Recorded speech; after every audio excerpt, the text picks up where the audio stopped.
The chapel bells tolled as Lady Clara Marin became Lady Clara Veilheart, Duchess of Thornfield. Each resonant peal seemed to echo the hollowness within her breast, where once a beating heart had resided. Now only duty remained, a pale substitute for the passion she had long surrendered hopes of experiencing. The ceremony proceeded with mechanical precision, like clockwork gears turning without purpose, save the marking of time's inexorable passage. Her father, the Conde de Marin, observed from the front pew with calculating eyes that gleamed with triumph, not paternal affection. His gambling debts would be settled by this union, his daughter's soul a mere bargaining token in gentlemen's transactions. "With this ring I thee wed," intoned the Duke of Thornfield, his voice resonant yet devoid of warmth. His countenance, so perfectly sculpted it might have been chiseled from marble, betrayed no emotion as he slipped the golden band upon her trembling finger. Lady Clara's response was scarcely audible, a whisper of acquiescence that belied the tempest of resignation churning within. The assembled aristocracy watched with approving nods, a proper match, they thought, between a man of impeccable lineage and a woman of suitable breeding, if diminished fortune. "May the Lord bless this sacred union," pronounced the bishop with sonorous finality. Yet when their hands touched during the exchange of vows, Clara sensed not divinity but cold stone, the joining of two strangers bound by parchment and propriety, not by providence. The wedding breakfast proceeded with elegant restraint at Thornfield House, the Duke's ancestral seat. Crystal caught the weak winter light, casting prisms across damask tablecloths and polished silver. Toasts were offered. Champagne flutes clinked with delicate precision. Through it all, Clara smiled with practiced serenity, a porcelain facade concealing the cracks spreading through her spirit. "Your Grace," she said, when they found a moment alone in the grand library, her eyes fixed upon the leather-bound volumes rather than her new husband's face, "I shall endeavor to be a wife worthy of your name and station." The Duke regarded her with distant civility. "I expect nothing less and nothing more. Ours shall be a union of mutual respect and appropriate distance." Relief and despair mingled in her breast at his pronouncement, the former because she feared his touch, the latter because she mourned the death of hope before it had drawn breath.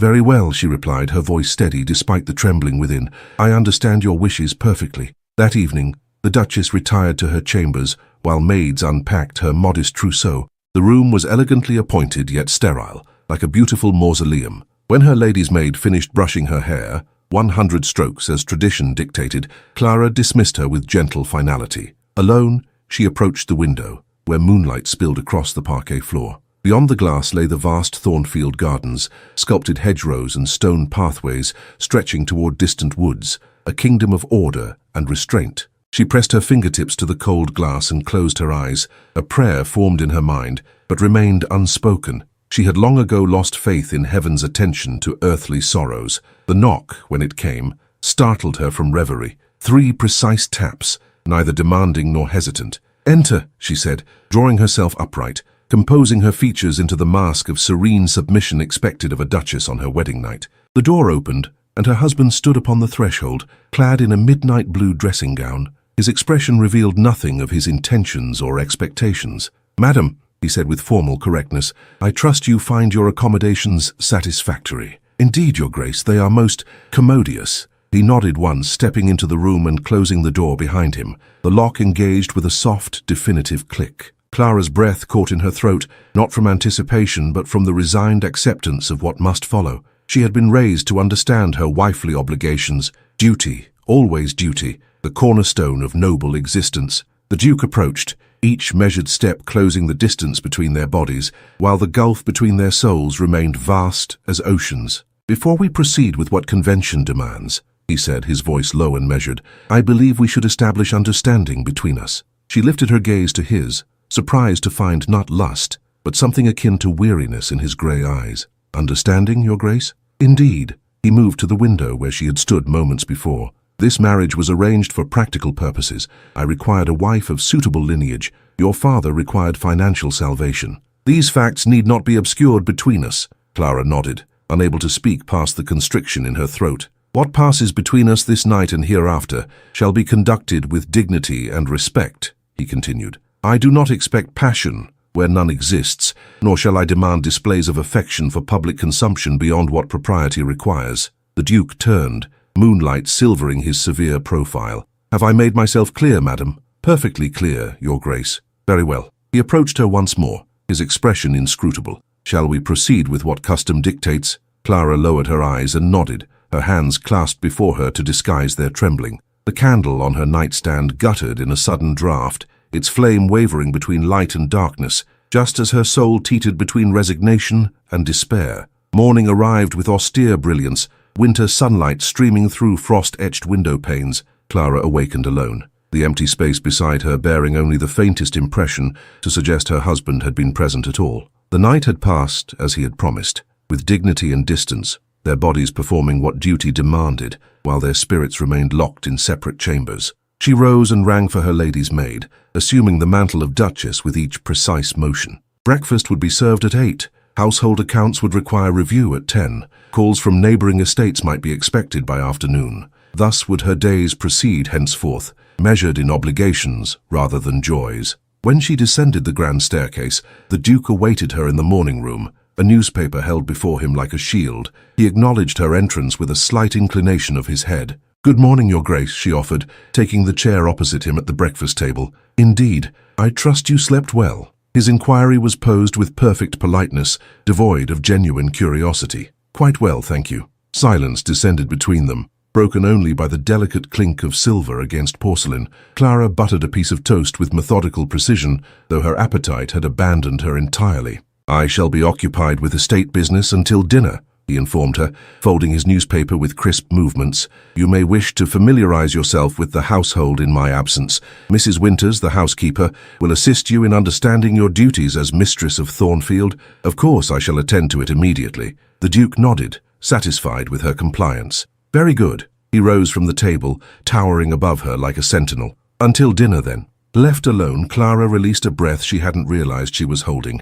The weight of silence pressed upon her with greater force than any sound. She finished her tea, composed herself, and set about the business of becoming Duchess of Thornfield in more than name. The morning passed in a blur of introductions and inspections. Mrs. Winters, a stern-faced woman with eyes that missed nothing, guided her through the labyrinthine corridors of what was now her home, introducing her to an army of servants whose names blurred together in Clara's overwhelmed mind. "The East Wing hasn't been opened since the old Duchess passed," Mrs. Winters informed her as they traversed a particularly long gallery lined with ancestral portraits. "His Grace prefers not to disturb his mother's rooms." Clara nodded, noting how the housekeeper spoke of the previous Duchess with reverential tones. "I shall respect His Grace's wishes, naturally. The music room is through here," Mrs. Winters continued, opening a door that revealed a chamber bathed in dusty golden light. Clara stepped inside, her breath catching at the sight of a magnificent grand piano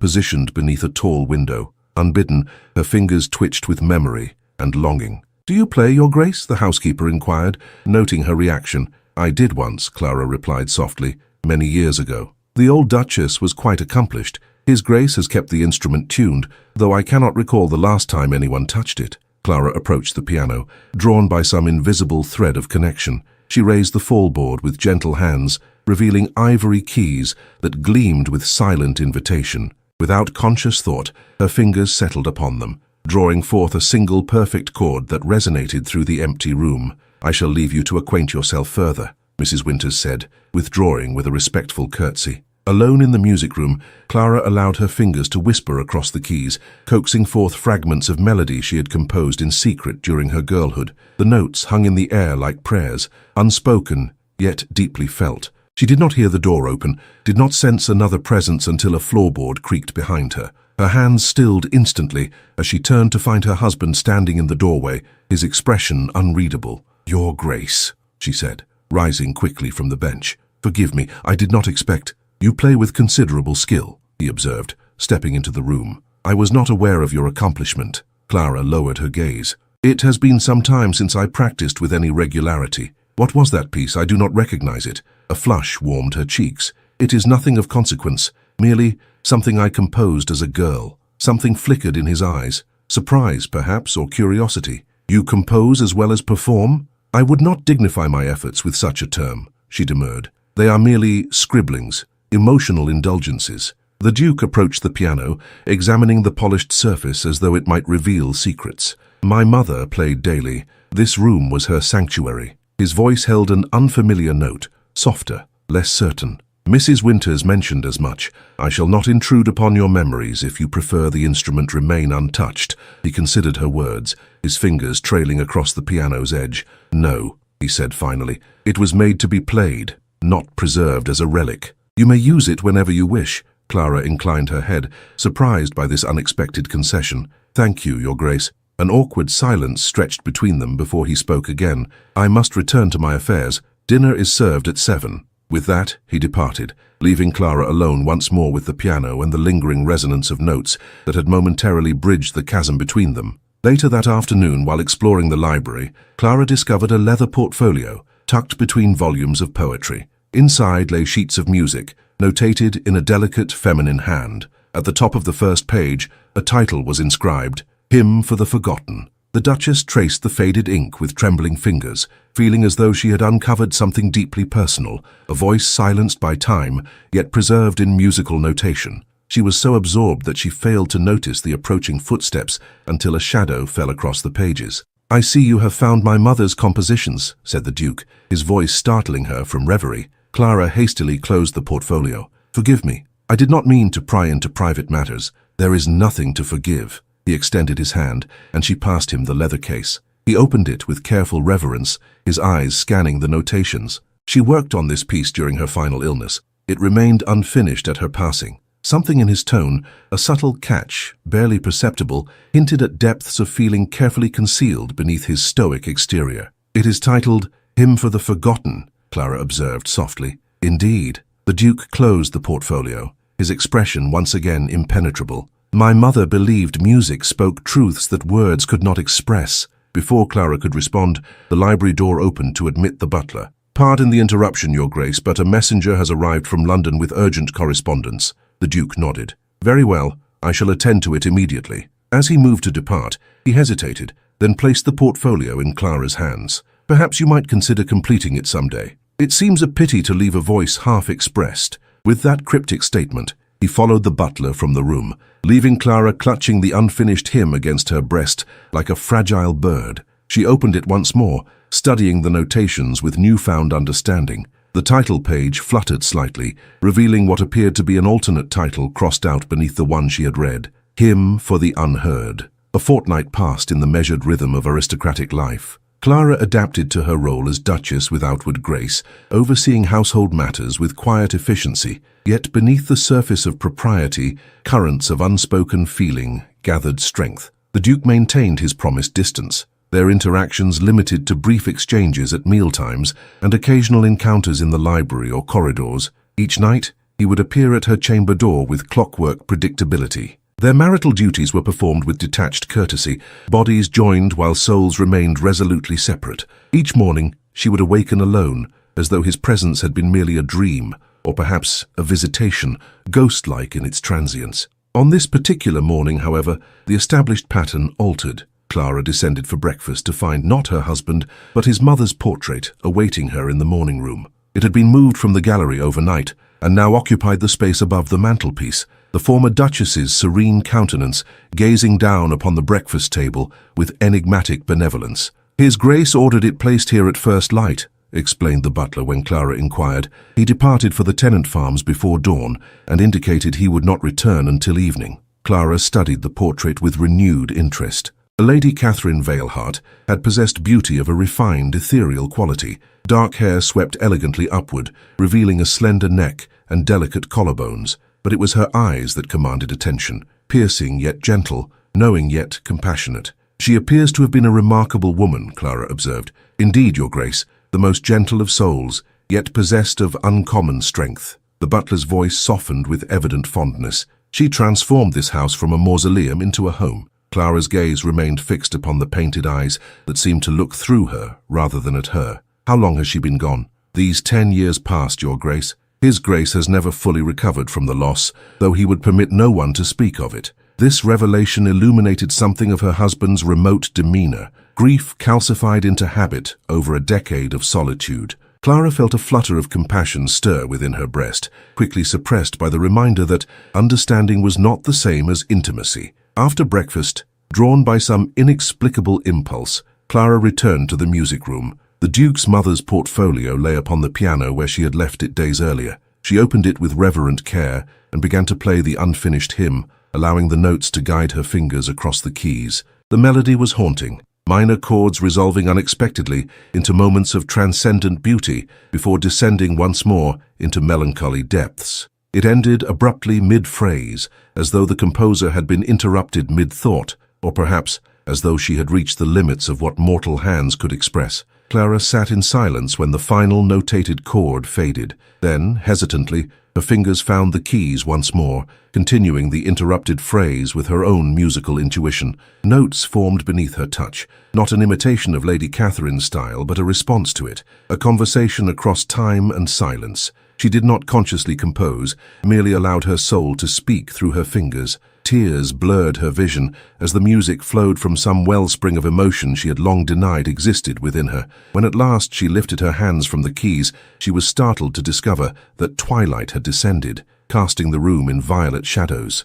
More startling still was the realization that she was not alone. The Duke stood in the doorway, his tall frame silhouetted against the dimly lit corridor beyond. How long he had been there, listening, Clara could not guess. His expression, half concealed in shadow, revealed nothing of his thoughts. "Your Grace," she said, rising hastily from the bench, "I did not hear you return." "Evidently," he replied, his voice uncharacteristically subdued. He entered the room fully, approaching the piano with measured steps. "You have continued my mother's composition." It was not a question, yet Clara felt compelled to answer. "I meant no disrespect. The music, it seemed to ask for completion." He nodded slowly, his gaze falling upon the open portfolio. "And what does it say now? This hymn for the forgotten, or is it for the unheard?" Clara's breath caught at his reference to the crossed-out title. "Perhaps both," she ventured. "To be forgotten and to be unheard are kindred sorrows." Something flickered in his eyes, a recognition quickly veiled. "Play it," he said softly.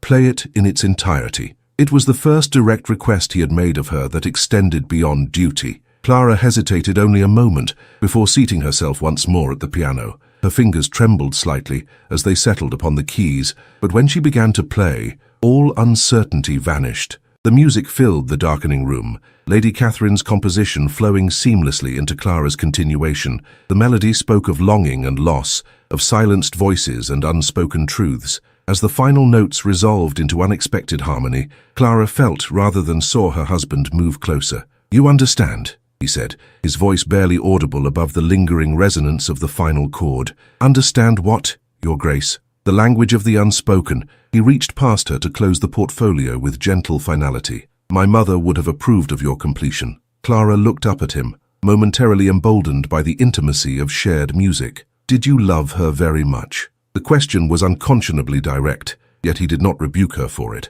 Instead, he answered with simple truth. "She was the only person who ever truly saw me." In those words, Clara glimpsed the vast loneliness that lay beneath his formal exterior, a desolation that mirrored her own. For an instant, their gazes held, and something unspoken passed between them, an acknowledgement of mutual wounds carried in silence. The moment shattered when a servant appeared at the door announcing that dinner awaited. The Duke withdrew immediately, his customary reserve descending like a curtain. Throughout dinner, they maintained their usual polite distance, as though the moment of connection in the music room had never occurred. Yet Clara sensed a subtle shift in the atmosphere between them, like the almost imperceptible change in barometric pressure that precedes a storm. When she retired that evening, she found upon her dressing table a small velvet box. Inside lay a delicate silver key of antique design. No note accompanied it, but its significance was clear when she discovered it fit the lock of Lady Catherine's music room, a room she now realized had been kept locked until her arrival at Thornfield. As Clara prepared for bed, wondering at this unexpected gesture, a knock sounded at her door. 3 precise taps, neither demanding nor hesitant. Yet when she bid him enter, the Duke remained upon the threshold, making no move to approach her bed, as was their established custom. "I shall not disturb your rest tonight," he said, his voice carefully neutral. Before she could respond, he continued, "The piece you played this evening, would you consider notating your contribution? It deserves to exist beyond the moment of its creation." The request held meaning beyond its surface, an acknowledgement that her voice deserved to be heard, preserved, remembered. "If it would please you, Your Grace," she replied softly. "It is not a matter of pleasing me," he corrected her, his tone gentle despite the rebuke. "It is a matter of completing what was interrupted, of giving voice to the unheard." With that enigmatic statement, he bowed slightly and withdrew, closing the door with quiet finality. Clara stood motionless in the center of her chamber, the silver key clutched in her palm until its edges impressed themselves upon her flesh. Outside her window, the first snow of winter began to fall, each flake descending in perfect solitary silence, yet together creating a blanket that transformed the world beneath. The following morning, snowfall transformed Thornfield into a kingdom of crystalline silence. Clara stood at her window, watching servants clear pathways through drifts that glittered like scattered diamonds. The estate appeared reborn beneath winter's blanket, harsh edges softened, imperfections concealed beneath pristine white. She dressed with care, selecting a gown of dove grey that complemented her eyes. Since arriving at Thornfield, she had worn only subdued colours, as though subconsciously attempting to fade into the background of her husband's life. Today, however, she added a silver brooch, a small assertion of selfhood amid the obligations of her position. The Duke was absent from breakfast once more, having departed before dawn for business in the neighbouring village. Clara found herself oddly disappointed by his absence,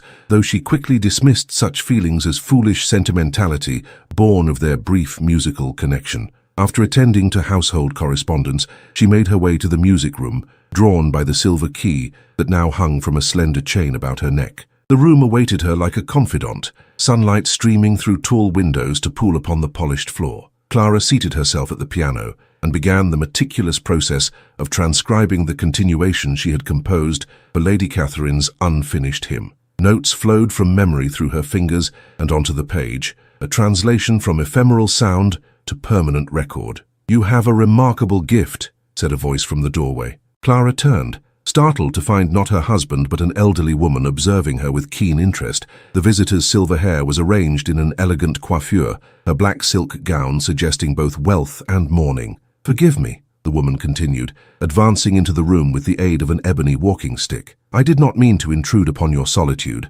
I am Lady Thornfield, the Dowager Duchess and Gabriel's mother-in-law from his first marriage." Clara rose immediately, curtsying with respect. "Your Grace, I am honored to make your acquaintance." The Dowager Duchess smiled, her expression warming her austere features. "Please, my dear, we need not stand on such ceremony when alone. I have come to welcome you to Thornfield and to satisfy my curiosity about the woman my nephew has chosen." "Nephew?" Clara echoed, confusion evident in her tone. "Did he not explain? Gabriel became Duke of Thornfield through his marriage to my daughter Eleanor. When she died without issue, the title remained with him, rather than reverting to a distant male cousin." The dowager's eyes clouded momentarily with old grief. "I have remained at the Dower House these past 7 years, watching him retreat further into isolation with each passing season." This revelation illuminated another facet of her husband's character, the weight of obligation he carried, a title preserved through loss rather than blood right. "Please, sit," Clara offered, gesturing to a nearby settee. "I would be grateful for your company." The dowager accepted, arranging her skirts with practiced elegance. "I understand you have discovered Catherine's music. Gabriel's mother was my dearest friend from girlhood. Her death broke something in her son that Eleanor's love began to mend, until fate took her as well." Clara's fingers unconsciously touched the key at her throat. "I have been working to complete Lady Catherine's final composition." "Have you indeed?" The dowager's gaze sharpened with interest. "And does Gabriel know of this endeavour?" "It was at his suggestion that I undertake it." This answer seemed to please the older woman greatly. "Then perhaps there is hope after all. Gabriel has guarded his mother's music as jealously as a dragon its treasure. That he would entrust it to you speaks volumes about what he sees in you, whether he acknowledges it or not." Clara felt a flush warming her cheeks. "I fear you misinterpret his gesture, Your Grace. Our marriage is one of convenience, not affection." The dowager's lips curved in a knowing smile. "My dear,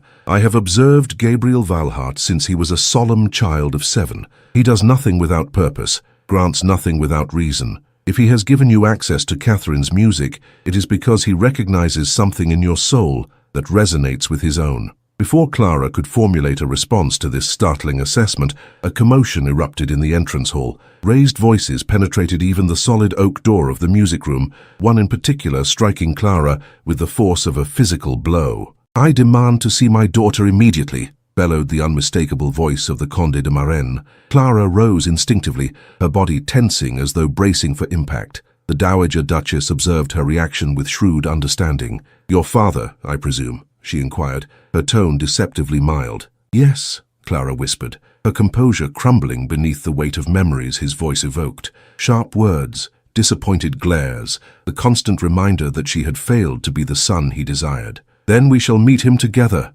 declared the dowager, rising with surprising vigor for one of her years. "No one terrorizes a Thornfield bride while I draw breath." Clara had no opportunity to protest this declaration before the music room door burst open to admit her father. The Conde had aged noticeably in the month since she had last seen him, his once handsome features now ravaged by dissipation and anger. His travelling clothes bore evidence of haste and carelessness, his eyes bloodshot from drink or sleeplessness, perhaps both. "There you are," he spat, glaring at Clara with undisguised contempt. "Playing at being Duchess, while your family faces ruin." Clara's throat constricted, familiar shame flooding her veins like poison. "Father, may I present Lady Thornfield, the Dowager Duchess?" "I care nothing for introductions," he interrupted, advancing into the room with predatory intent. "I have come about the quarterly allowance your husband promised as part of your marriage settlement. It has not been paid." The Dowager Duchess drew herself up to her full height, her walking stick planted firmly upon the floor like a scepter. "Sir, you forget yourself. This is not some common tavern where you may bellow demands. You address a duchess in her own home." The Conde barely spared her a contemptuous glance. "This matter does not concern you, madam. It is between me and my daughter." "Everything that occurs within these walls concerns me," the dowager retorted, her voice gaining an edge of steel. "And you would do well to remember that your daughter is now Duchess of Thornfield, not your personal property to browbeat at will." Clara felt something unfamiliar stirring within her breast, not fear, which had been her constant companion in her father's presence since childhood, but a strange, fragile dignity born of the dowager's fierce defense. "Father," she said, her voice soft yet steady, "if there has been some irregularity regarding the settlement, I am certain His Grace will address it upon his return. However, I must ask that you compose yourself and observe the proprieties due to this house and its mistress." The Conde's face darkened with rage. "You dare to lecture me on propriety? You who have failed in every filial duty? Your mother would be ashamed to see what you have become, a cold, ungrateful creature who abandons her family at the first opportunity." Each word struck like a physical blow, yet Clara remained standing, her fingers curled into her palms until nails bit flesh. "That is untrue," she whispered. "I have never abandoned my duty, even when it required sacrificing my own happiness." "Happiness?" he scoffed. "What right have you to happiness when your family suffers? Your brother requires funds to secure his commission. Your sister's dowry must be increased if she is to make a suitable match. Yet you live in luxury while we face ruin." The brother who had tormented her throughout childhood, the sister who had delighted in spreading malicious gossip that damaged Clara's reputation in society. Neither had ever shown her kindness, yet their welfare remained her responsibility, according to her father's twisted logic. Before Clara could respond, the music room door opened once more to reveal the Duke himself, his expression thunderous as he surveyed the scene before him. "What?" he inquired with deadly softness. "Is the meaning of this intrusion?" The Conde turned, momentarily startled by the Duke's arrival, before recovering his belligerence. "I have come about the quarterly payment you promised. It has not been received." "Indeed?" The Duke's voice remained dangerously calm as he closed the door behind him with deliberate precision. "How curious, given that I dispatched it to your solicitor not 3 days past, along with explicit instructions that it was to be the final payment you would ever receive from this household." The room fell silent, the Conde's face paling beneath its ruddy hue. "Final payment? What trickery is this? The agreement specified quarterly payments for the duration of 1 year, the Duke interrupted. "I have, out of respect for my wife's position, chosen to fulfill that obligation in a single lump sum, thus severing all financial connections between Thornfield and your household permanently." The Conde's expression contorted with rage and desperation. "You cannot do this. My daughter has obligations to her family that supersede even her marital vows." "On the contrary," replied the Duke, advancing into the room with measured steps. "Upon becoming my wife, Lady Clara's primary obligation transferred to me and to this household. I will not have her peace disturbed by your endless demands." He turned to Clara, his gaze softening almost imperceptibly. "Are you well, madam?" The simple inquiry, devoid of his usual formality, unleashed something within Clara's breast, a flutter of unexpected warmth. "Yes, your Grace. The Dowager Duchess has been most kind." The Duke acknowledged his aunt with a respectful nod, before returning his attention to the Conde. "Sir, your carriage awaits. I suggest you make use of it before I am forced to have you removed bodily from these premises." "This is not the end of this matter," the Conde hissed, backing toward the door, his gaze fixed upon Clara with malevolent promise. "Remember who you are and where you come from, daughter. You cannot escape your blood or your obligations, no matter how grand your new title." When he had gone, silence descended upon the music room, broken only by the crackling of the fire in the grate. The Dowager Duchess was the first to speak. "Well," she said briskly, "I believe tea is in order after such unpleasantness. Shall we adjourn to the drawing room?" Clara could only nod, her composure maintained by the thinnest thread of will. As they moved toward the door, the Duke's hand lightly touched her elbow. A fleeting contact, yet it steadied her more effectively than any words of comfort could have done. "You need never see him again," he said quietly, for her ears alone. "I give you my word." In that moment, something shifted between them. A key turning in a lock long thought rusted shut.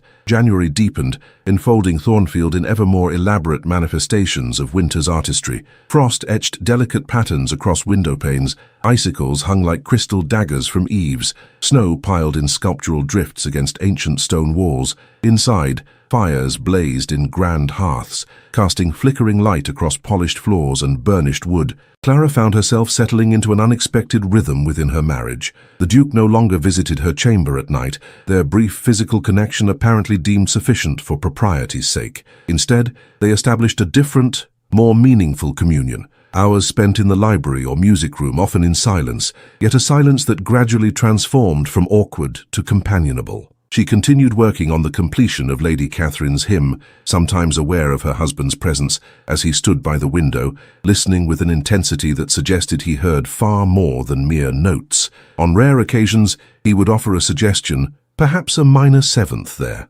or the phrase might resolve more naturally if, revealing a musical knowledge that surprised and intrigued her. The Dowager Duchess became a regular visitor, bringing warmth and wisdom to the great house. From her, Clara learned the history of Thornfield and its inhabitants, stories of Lady Catherine's kindness and intelligence, of the Duke's childhood solemnity and unexpected flashes of humour, of his first wife's gentle spirit and untimely death. "Eleanor was consumptive from childhood," the Dowager confided during one afternoon visit. "We all knew her time with us would be brief. Gabriel married her, knowing he would become her nurse as much as her husband. He never complained, never faltered in his devotion, even when the illness rendered her unrecognizable at the end." This revelation illuminated another facet of the Duke's character, his capacity for steadfast loyalty, for bearing burdens without complaint. Clara found herself viewing him with growing admiration, seeing strength rather than coldness in his reserve. On this particular evening, Clara sat in the library,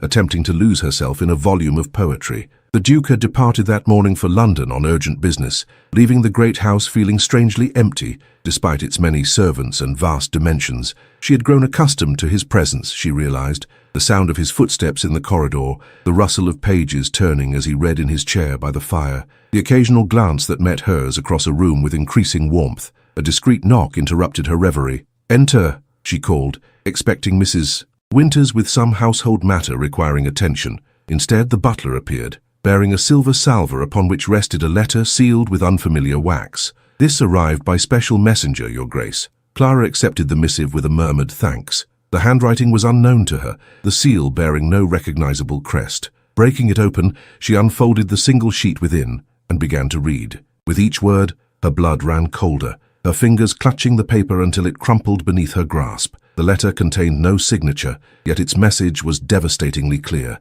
Detailed allegations regarding her father's disreputable activities, including gambling debts, associations with known criminals, and most damning of all, fraudulent manipulation of the marriage settlement between herself and the Duke. "Your husband is not the first nobleman to purchase you," the letter concluded with vicious clarity. "Ask him what truly became of his first wife's fortune and why he required yours to replace it." Clara sat motionless, the letter trembling in her grasp as she struggled to make sense of its implications. Was this merely malicious gossip designed to create discord in her marriage? Or could there be truth hidden within the venomous words? She recalled her father's unexpected appearance, his rage at learning the settlement had been paid in full. Had there been something more behind his anger than simple greed? And the Duke's insistence on severing all financial ties with her family, had that been protective of her or self-serving? The questions multiplied like shadows at dusk, each one darker than the last. Clara returned the letter to its envelope with hands that had grown steadier with resolution. She would not allow anonymous poison to undermine the fragile trust growing between herself and her husband. When he returned from London, she would show him the letter and observe his reaction with clear eyes. Having reached this decision, she moved to place the envelope in her writing desk, only to discover a second letter had arrived during her daily activities and been placed there by a well-meaning maid. This one bore her father's unmistakable seal. With considerable trepidation, she opened it, finding within a document of legal terminology that, upon careful reading, revealed itself to be a draft of the original marriage settlement between herself and the Duke. Certain passages were underlined in her father's aggressive hand, with annotations suggesting the Duke had altered terms after signing but before execution of the agreement. If true, it would constitute fraud, a crime that could ruin her husband's reputation and possibly lead to criminal charges. Yet why would her father provide evidence that implicated himself as well? The answer came in a brief note accompanying the document.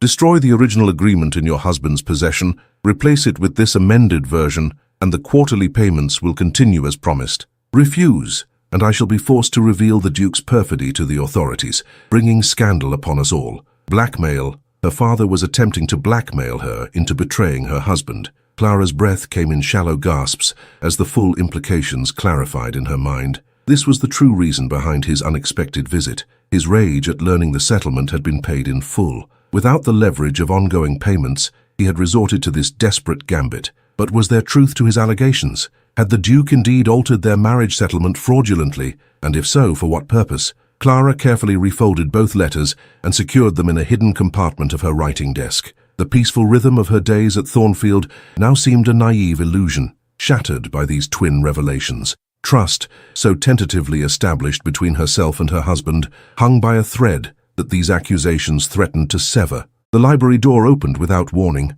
startling Clara from her troubled reverie. The Duke himself stood upon the threshold, his tall frame silhouetted against the corridor beyond. "Your Grace," she gasped, rising quickly from her seat. "I did not expect your return until tomorrow at earliest. My business concluded more expeditiously than anticipated," he replied, studying her with unexpected intensity. "You are disturbed. Has something occurred during my absence?" His perceptiveness was unsettling. Had her composure grown so transparent to his gaze? Clara hesitated, torn between immediate confrontation and more cautious observation. "Nothing of significance," she prevaricated, her gaze falling to avoid his searching eyes. "Merely household matters that Mrs. Winters and I have well in hand." The Duke advanced into the room, closing the distance between them with measured steps. "You dissemble, madam." "Poorly, if I may say so." Clara lifted her chin, meeting his gaze with newfound determination. "As do you, sir, on occasion. We all have our secrets, do we not?" Something flickered across his features, surprise, perhaps, at her uncharacteristic directness. He removed his gloves with deliberate precision, considering her words before responding. "Indeed," he acknowledged finally, "though I had hoped we might progress beyond such necessity, given recent developments between us." The statement hung in the air, an oblique reference to the subtle warming of their relations, the gradual dissolution of barriers erected at their marriage's commencement. "As had I," Clara admitted softly. "Yet I find myself confronted with questions I had not thought to ask." "Then ask them," he invited, his voice low and steady. "I would have honesty between us, if nothing else." Clara drew a deep breath, her decision made. "Very well. What truly became of your first wife's fortune, and why did you require mine to replace it?" The color drained from the Duke's face, leaving him ashen in the firelight. His hands, usually so steady, clenched convulsively at his sides. "Who," he asked with deadly quietude, "has been poisoning your mind with such questions?" Clara retrieved the anonymous letter from her desk, extending it toward him without comment. He accepted it, scanning its contents with rapid intensity. When he looked up, his expression had hardened into something she had never before witnessed, a cold fury that transformed his handsome features into a mask of barely contained rage. "I see," he said, his voice controlled to the point of brittleness. "And you believed these allegations sufficient to doubt my character and intentions?" "I did not say I believed them," Clara countered, maintaining her composure despite the thunderous atmosphere developing between them. "I merely asked the question they raised, as is my right as your wife and the mistress of this household." For a moment, she thought he might refuse to answer, might retreat behind the wall of icy formality that had characterized their early interactions. Instead, he moved to the fireplace, staring into the flames as though seeking guidance from their dancing light. Eleanor's fortune, he began quietly, was squandered by her father long before I met her. She came to me with nothing but her gentle spirit and the title that would eventually pass to me upon her death. I married her knowing this, caring nothing for material considerations. He turned to face Clara once more, his expression softened by painful memory. As for requiring your fortune, I needed nothing from you save the alliance itself, which served to silence certain rumors regarding Eleanor's final illness and my care of her. Rumors, Clara echoed, bewildered by this unexpected turn. The Duke's jaw tightened. There were those who suggested I had hastened her end to secure the title. Vicious, baseless allegations, yet sufficient to damage my standing and, more importantly, to tarnish her memory. Understanding dawned in Clara's mind with devastating clarity, and a respectable second marriage would quell such rumors. Precisely. He approached her writing desk, placing the anonymous letter upon its surface with evident distaste. Now I must ask a question in return. What else has your father sent you? Clara's breath caught in her throat. How did you know? The handwriting on this envelope matches that of your father's solicitor. I recognize it from our negotiations regarding your settlement. His gaze held hers, unflinching. Show me, Clara. It was the first time he had used her given name, the intimate address sending an unexpected shiver through her, despite the tension between them. Wordlessly, she retrieved her father's letter and the accompanying document, placing them in her husband's hands. He examined them with methodical thoroughness, his expression growing darker with each moment. When he looked up, his eyes held such controlled fury that Clara instinctively stepped backward. Your father, he said with deadly precision, is attempting to manipulate you into committing a crime on his behalf. This document is a forgery, created to suggest I altered our original agreement. Had you substituted it as he demanded, both you and I would have been vulnerable to his perpetual extortion. Relief flooded Clara's veins, followed immediately by shame at having harbored even momentary doubts regarding her husband's integrity. I would never have complied with his demands, she assured him softly. I merely sought to understand the truth before approaching you. The Duke's expression softened marginally. And now that you have it? Now I know with certainty what I have long suspected, that my father's concern extends only to his own interests, never to mine. She moved to the fireplace, adding quietly, and I know that I have wronged you by entertaining doubts regarding your character, however briefly. He followed her to the hearth, close enough that she could sense his presence without turning. You have not wronged me, Clara. Caution is wisdom when one has been raised amidst deception. She turned to face him then, finding his expression more open than she had ever seen it, vulnerable almost in its unguarded humanity. What shall we do about these letters? She asked. We shall preserve them as evidence, should your father attempt further mischief. The Duke's voice hardened momentarily before softening once more. And then, with your permission, I should like to return to the progress we were making before these unpleasantries intruded upon our peace. Clara felt warmth spreading through her chest at his words, not the heat of passion, but the gentler glow of deepening connection. I should like that as well, she admitted. He extended his hand toward her, a simple gesture, yet laden with significance. After a moment's hesitation, Clara placed her own within it, feeling the warmth of his flesh against her fingers like a promise. I have brought something for you from London, he said, leading her from the library toward the music room. A small token that I hope might please you. The door opened to reveal a sheet of music placed upon the piano's stand, not handwritten but professionally printed and bound. The title page read simply, Hymn for the Unheard, composed by Lady Catherine Veilhart, completed by Lady Clara Veilhart. Clara's breath caught in her throat as she approached the instrument with wondering steps. You had it published? A private printing only, he clarified, watching her reaction with evident anxiety. I thought perhaps, that is, I believed my mother would have wished her voice, and yours, to be heard beyond these walls. Tears blurred Clara's vision as she touched the printed page with trembling fingers. For the first time since her arrival at Thornfield, she felt not merely accepted but valued, her contribution acknowledged, her voice amplified rather than silenced. Thank you, she whispered, the simple words inadequate to express the emotion welling within her breast. The Duke moved to stand beside her, his hand coming to rest lightly upon her shoulder. Will you play it? I should like to hear the finished piece in its entirety. Clara seated herself at the piano, her fingers finding the keys with familiar ease. As the first notes of Lady Catherine's composition filled the room, she glanced up to find her husband watching her with an expression that made her heart quicken its pace. For in his eyes she glimpsed not the calculating assessment of a man who had acquired a bride of convenience, but the dawning wonder of one who had discovered an unexpected treasure within his own household. The music swelled beneath her hands, carrying them both toward some unspoken destination neither had anticipated when they had exchanged their cold, formal vows merely weeks before. February arrived with unexpected clemency, bringing mild breezes that melted snowdrifts and coaxed tentative birdsong from the skeletal trees surrounding Thornfield. Within the great house, a similar thaw progressed, gradual yet undeniable, as barriers of formality and mistrust dissolved between its master and mistress. Clara found herself anticipating her husband's company with growing eagerness, their evenings now spent in shared pursuits rather than polite separation. Sometimes they read aloud to one another from volumes of poetry or philosophy. Other evenings, she would play the piano while he listened with evident appreciation.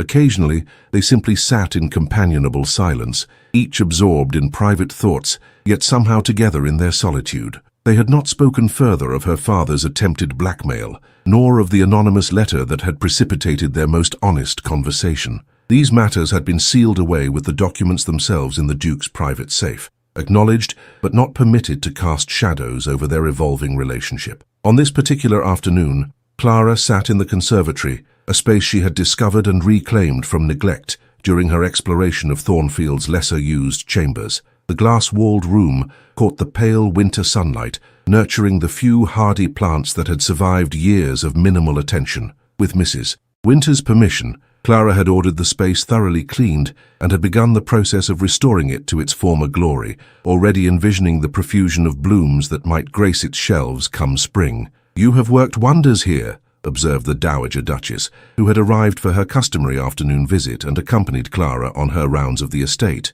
Catherine adored this room. She would spend hours tending her exotic specimens, orchids from India, ferns from the Americas. After her passing, Gabriel could not bear to enter it. Clara's hands stilled in the act of pruning a leggy geranium. "Perhaps I should not have presumed." "Nonsense," interrupted the Dowager briskly. "The living must reclaim spaces from grief, or homes become mausoleums.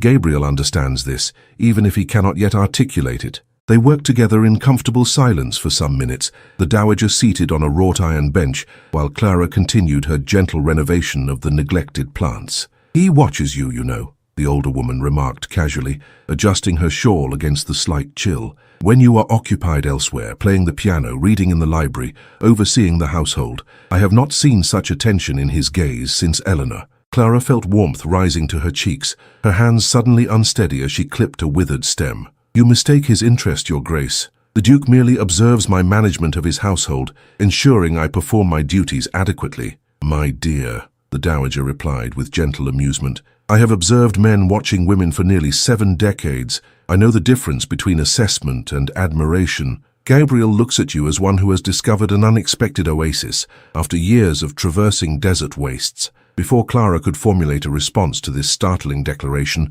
the conservatory door opened to admit the subject of their discussion. The Duke paused upon the threshold, his gaze taking in the transformed space with evident surprise. "Aunt Margaret," he acknowledged the Dowager with a respectful nod, before turning his attention to Clara. "I was informed I might find you here." "Your wife has performed miracles," declared the Dowager, rising from her seat with the aid of her walking stick. "Catherine's sanctuary lives once more." The Duke's expression flickered with complex emotion as he surveyed the rejuvenated space. "Indeed," he murmured, "I had not expected to see life return to what grief had claimed," the Dowager suggested softly. "That is the natural order of things, nephew. Death yields eventually to renewal, always." A charged silence followed this philosophical observation, broken when the Dowager announced her intention to take tea in the drawing-room. "You will both join me shortly, I trust," she added, her tone making it less request than command. When she had departed, closing the conservatory door behind her with deliberate finality,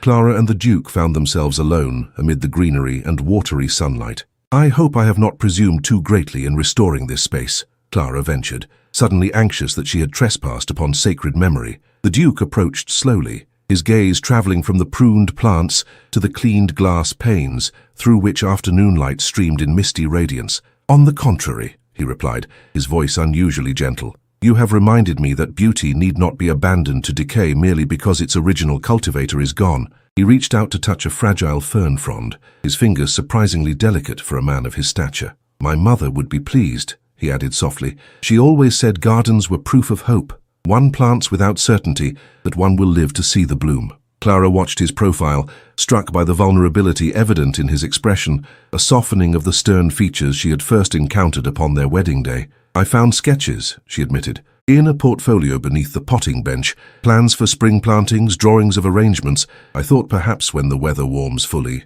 you would recreate her vision, he asked, turning to regard her with intensity that made her breath catch. Not recreate, Clara corrected gently. Continue. As with the hymn, some voices deserve to be carried forward, not merely commemorated. Something shifted in his gaze, a recognition, perhaps, or a decision reached after long deliberation. You understand preservation without stagnation, he observed. It is a rare wisdom. Clara felt warmth blooming within her breast at this unexpected praise. I merely do what feels right. The past should inform our present without imprisoning it. Indeed. He gestured toward the door. Shall we join my formidable aunt before she dispatches servants to retrieve us bodily? As they walked together through the corridors of Thornfield, Clara became acutely aware of his presence beside her, not looming or intimidating as it once had seemed, but protective, companionable. Their arms brushed occasionally, each fleeting contact sending ripples of awareness through her being. That evening, after dinner concluded and the dowager had departed for the dower house,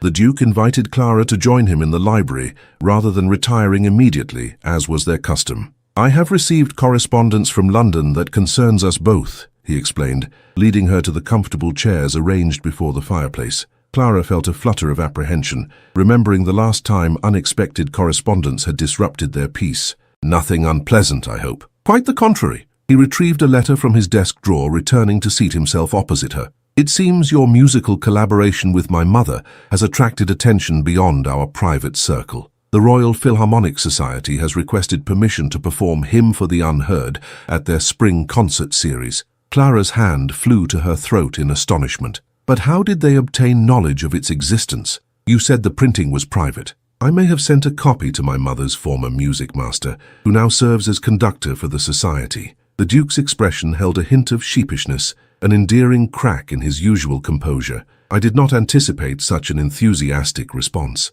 I am overwhelmed, Clara admitted, her mind struggling to comprehend this unexpected development. To have your mother's work performed in such a venue? Our mother's work, he corrected gently. The composition belongs to you both now. The simple acknowledgement of her contribution brought unexpected tears to Clara's eyes. Throughout her life, her accomplishments had been dismissed or appropriated by others, her father claiming credit for her management of his household, her siblings exploiting her efforts without acknowledgement. Never had she received such straightforward recognition of her abilities. Thank you, she whispered, the words inadequate yet heartfelt. The Duke leaned forward, his gaze intent upon her face. There is more, he continued. The Society has requested our presence at the performance. It would mean a journey to London, a stay of perhaps 2 weeks. I told them I would consult with you before responding. You wish me to accompany you to London? Clara clarified, startled by this unexpected proposal. I wish nothing that does not align with your own desires, he replied carefully.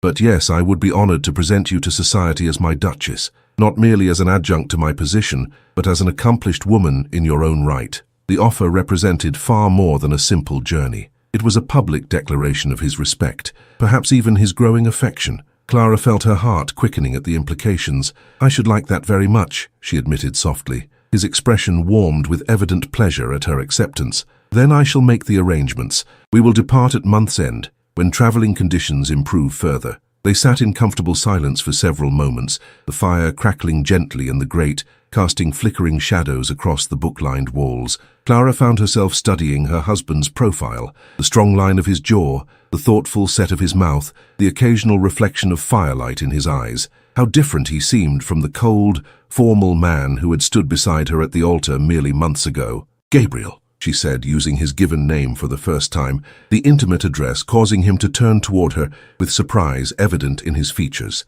May I ask you something of a personal nature? He nodded, his expression carefully neutral yet attentive. You may ask anything you wish. Clara chose her words with deliberate care. When we were first married, you established certain expectations regarding our relationship. A union of respect and appropriate distance, I believe you called it. I recall my words, he acknowledged, his voice betraying nothing of his thoughts. I wonder if... She paused, gathering courage before continuing. If your views on that arrangement have altered in any way given our recent understanding. His eyes held hers with unexpected warmth. They have altered considerably, he admitted softly. Though I would not presume... The library door opened suddenly, revealing a breathless footman. Your Grace, urgent news from London. The footman's appearance cast a pall over what had promised to be a moment of profound connection between Clara and her husband. The Duke rose immediately, his features composing themselves into the mask of aristocratic control she had once found so intimidating. Speak, he commanded, accepting the sealed letter the servant extended with trembling hands. A messenger rode through the night, Your Grace. He awaits below should you require immediate response. The Duke broke the seal with practiced efficiency, scanning the contents with increasing gravity. Clara observed the subtle tightening of his jaw, the slight narrowing of his eyes, signs she had learned to interpret during their months together. What news? She inquired softly when the footman had been dismissed. Gabriel looked up, seemingly startled to find her still present, as though the contents of the letter had transported him to some distant mental landscape. Forgive me, he said, his voice regaining its customary steadiness. It appears my presence is required in London with greater urgency than anticipated. Lord Hartfield has died suddenly, leaving the chairmanship of the Parliamentary Committee on Colonial Affairs vacant. As his deputy, I am summoned to assume his responsibilities until a permanent replacement is appointed. Clara absorbed this information, recognizing its significance. Her husband rarely spoke of his political activities, yet she had gleaned from household correspondence that his position commanded considerable respect among his peers. When must you depart? She asked, already calculating what arrangements would be necessary. At first light, he hesitated, visibly conflicted. Clara, I must ask that I accompany you, she finished for him, rising from her chair with quiet determination. Of course, I shall instruct my maid to begin packing immediately. Surprise registered briefly in his expression. You understand, this is not the leisurely introduction to London society I had envisioned. The circumstances will necessitate long hours of parliamentary business, leaving you frequently alone in unfamiliar surroundings. I understand perfectly, she assured him. Yet I would rather be alone in London than remain at Thornfield while you face these responsibilities without support. Unless, she added, sudden doubt clouding her certainty, you would prefer I remain behind. No, he answered with unexpected swiftness. That is, I would welcome your companionship if you are certain it would not prove disagreeable. The exchange was interrupted by Mrs. Winters, who appeared at the library door with her customary efficiency. Forgive the intrusion, Your Grace, but cook requires instructions regarding tomorrow's meals given the late hour. Clara turned to her husband with newfound confidence. If you will excuse me, I shall see to the household arrangements for our departure. There is much to be done before morning. He inclined his head, something like admiration warming his gaze. As always, I defer to your superior management of domestic matters. The night passed in a flurry of activity. Trunks packed, servants instructed, arrangements made for the estate's management during their absence. Clara moved through these tasks with practiced competence, finding unexpected pleasure in applying her organizational skills to a purpose that united rather than separated her from her husband. Dawn found them departing Thornfield in the Duke's well-appointed travelling carriage, the pale winter sun just beginning to gild the eastern horizon. Clara watched the great house recede in the distance, struck by how differently she regarded it now, compared to her arrival as a nervous bride. What had once seemed an imposing prison had somehow transformed into a sanctuary. She was reluctant to leave. We shall return within the month, Gabriel remarked, noting her backward glance. Sooner, if parliamentary business permits. Clara turned to him with a small smile. I was merely reflecting on how one's perception of a place can change with time and experience. Indeed, his gaze held hers with unexpected warmth, and not only places, but people as well. The journey to London required 2 days of travel, with an overnight stay at a coaching inn of superior quality. Clara had never ventured beyond the confines of her father's modest country estate and the neighbouring village. Each mile brought new sights that she observed with quiet wonderment. Gabriel proved an attentive travelling companion, pointing out landmarks of historical significance and sharing childhood memories of journeys taken alongside his mother. These glimpses into his early years revealed a vulnerability beneath his formal exterior that endeared him to Clara in ways she had not anticipated.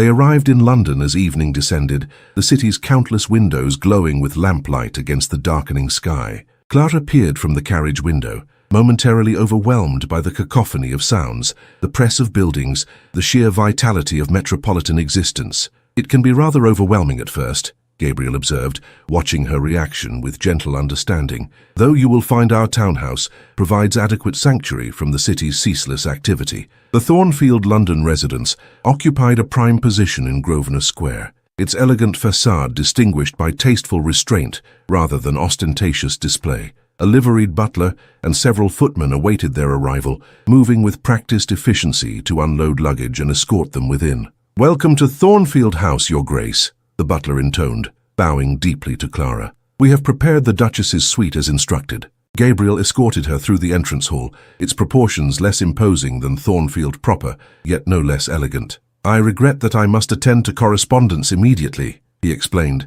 as they climbed the main staircase. "Parliamentary matters wait for no man, it seems. Will you be comfortable retiring without company this evening?" "Of course," Clara assured him, concealing her disappointment beneath practiced composure. "You must attend to your responsibilities without concern for my entertainment." He paused at the top of the stairs, regarding her with an expression that suggested he saw through her polite acquiescence. "Perhaps," he ventured, "you might join me in the study after you have refreshed yourself. The business is tedious, but your presence would make it considerably less so." The invitation, tentative yet sincere, warmed Clara's heart more than any grand gesture could have done. "I should like that very much," she replied softly. Her suite of rooms proved elegant without ostentation, decorated in soothing shades of blue and silver. A pianoforte occupied one corner, a thoughtful inclusion that suggested Gabriel had anticipated her preferences. Clara allowed her maid to assist with changing into a simple evening gown before dismissing her for the night. When she descended to the study, she found Gabriel seated at a massive desk, papers spread before him in organized disarray. He looked up at her entrance, his features softening from concentration into welcome. "Forgive the chaos," he said, gesturing to the documents.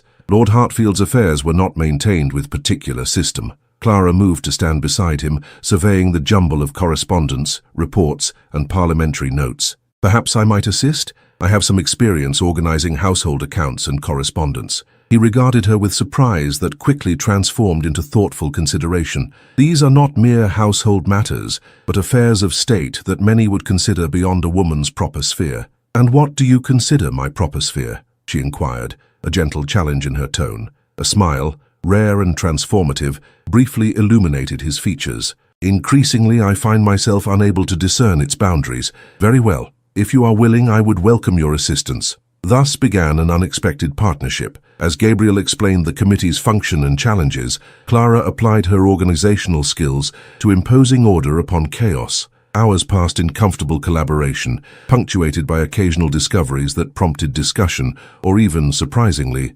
laughter. "How is it possible," Gabriel remarked as midnight approached, "that we have accomplished more in one evening than I anticipated achieving in 3 days? Perhaps because you have been laboring under the misapprehension that political affairs require entirely different skills than household management," Clara suggested, arranging a final stack of correspondence by date and urgency. "In truth, both require attention to detail, systematic thinking, and diplomatic consideration of competing interests." He leaned back in his chair, regarding her with undisguised admiration. "You continue to surprise me, Clara Valhart." The use of her married name, spoken with such evident respect, sent warmth spreading through her chest. "Is that a desirable quality in a duchess?" she inquired lightly. "In a duchess? Perhaps not traditionally," his voice lowered, intimate in the lamp-lit study. "In a wife I find it increasingly essential." The distinction between her title and her more personal relationship to him hung in the air between them, pregnant with implication. Before Clara could formulate a response,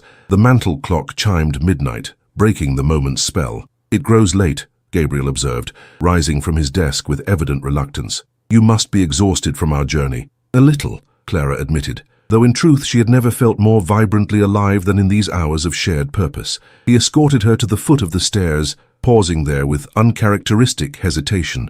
"Thank you," he said finally, "for your assistance tonight, and for accompanying me to London on such short notice. I am your wife," she replied simply. "Where else would I be but at your side?" The words emerged without calculation, a truth she had not fully recognized until its utterance. Gabriel's expression softened, his gaze holding hers with newfound intensity. "Good night, Clara," he said softly, lifting her hand to his lips in a gesture more tender than formal. "Good night, Gabriel." As Clara ascended the stairs to her suite, she realized with startling clarity that something fundamental had shifted between them. The marriage of convenience, the union of respect and appropriate distance, had begun to transform into something neither had anticipated, a true partnership of minds, and perhaps of hearts as well. Outside her window, London's vast expanse glittered with countless lights, a constellation of human endeavor spread beneath the night sky. Clara stood watching for long moments, feeling as though she stood upon the threshold of some new understanding of herself, of her husband,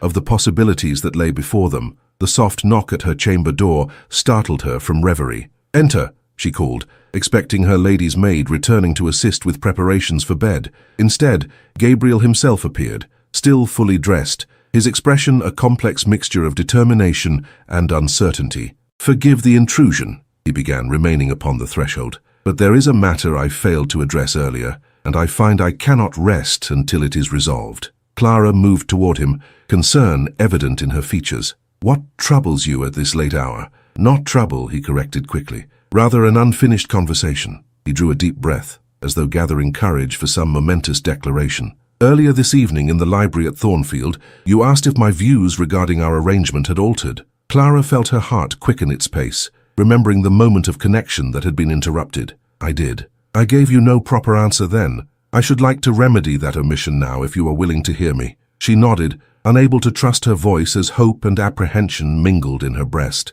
"When we wed," Gabriel continued, his voice low and measured, "I believed myself incapable of genuine connection. Eleanor's death had convinced me that emotional entanglement brought only pain. I sought in you a suitable partner who would maintain appropriate distance. A colleague in the business of maintaining Thornfield and its legacy, nothing more." He stepped fully into the room, closing the door behind him with quiet deliberation. "I was wrong, Clara. Profoundly, incomprehensibly wrong. In seeking to protect myself from further loss, I nearly overlooked the possibility of finding something I had never truly experienced before." "And what is that?" she whispered, scarcely daring to breathe. "Partnership," he answered simply. "Not merely in domestic matters or social obligations, but in understanding, in purpose, in vision for what life might become." He moved closer, close enough that she could discern the subtle scent of sandalwood that always accompanied him, could see the flickering lamplight reflected in his eyes. "I do not presume to speak of love,"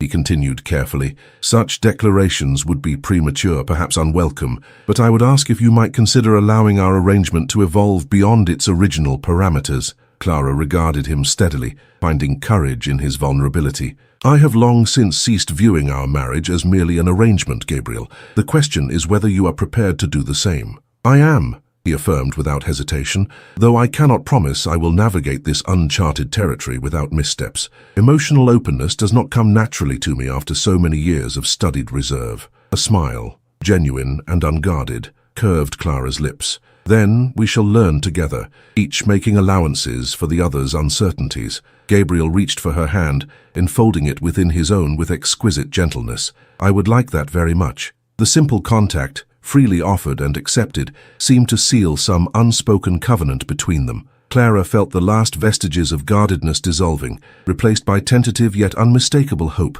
for what their future might hold. "It grows late," Gabriel observed reluctantly. "I should let you rest." "Yes," Clara agreed, though every fiber of her being wished to prolong this moment of newfound understanding. "Tomorrow brings many responsibilities." He raised her hand to his lips once more, the gesture transformed from formal courtesy to genuine affection. "Until morning, then." As the door closed behind him, Clara pressed her fingers to her lips, preserving the warmth of his touch. Outside her window, the first hint of dawn lightened the eastern sky, a fitting symbol, she thought, for the new day dawning in their marriage as well. London's parliamentary session began with appropriate pomp and circumstance, drawing the empire's political elite into its ritualized proceedings. Clara observed from the ladies' gallery, watching as Gabriel assumed his temporary position with the gravity and assurance she had come to expect of him. Though she had limited understanding of political nuance, she could discern from the respectful attention accorded his remarks that her husband commanded significant influence among his peers.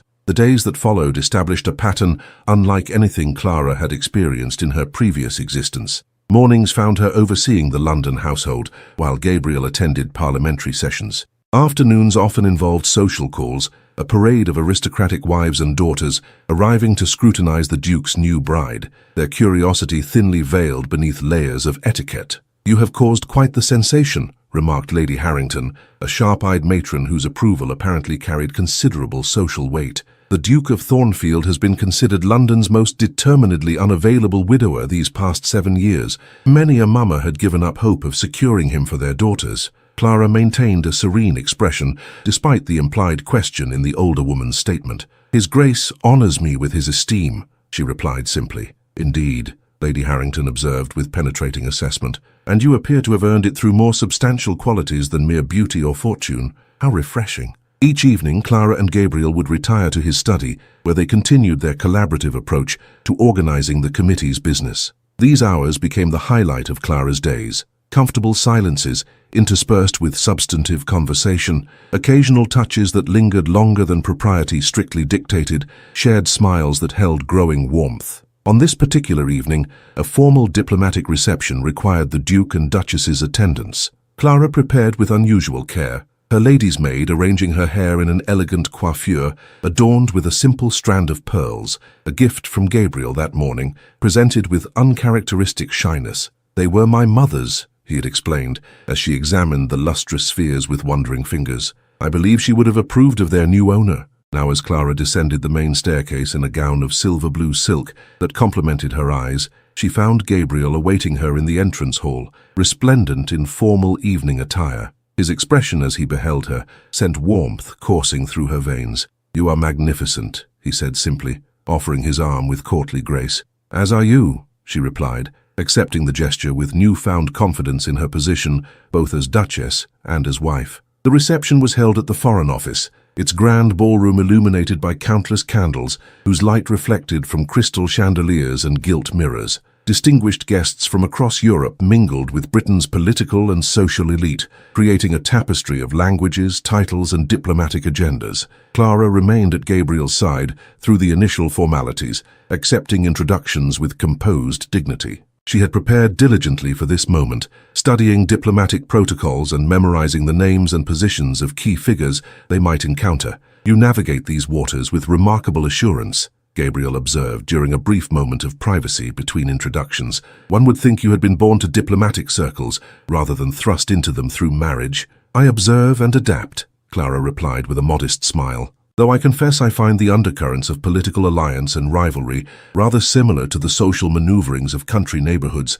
merely conducted on a grander scale." His laugh, a rare, rich sound that still surprised her when she managed to elicit it, drew curious glances from nearby guests unaccustomed to seeing the famously reserved Duke displaying such unguarded pleasure. "Lady Thornfield," interrupted a silky voice behind them, "how delightful to make your acquaintance at last." Clara turned to find herself facing a woman of striking beauty, dark-haired, alabaster-skinned, with eyes of unusual amber hue. Something in Gabriel's sudden tension alerted her that this encounter held significance beyond mere social pleasantry. "Lady Montrose," Gabriel acknowledged with formal correctness. "May I present my wife, the Duchess of Thornfield, Clara." Lady Montrose was acquainted with Eleanor during our time in London. Understanding dawned in Clara's mind. This woman had known Gabriel's first wife, perhaps had been present during that tragic period of his life. "I am pleased to meet any friend of Eleanor's," she said with genuine warmth. "His Grace speaks of her with great affection." "Does he indeed?"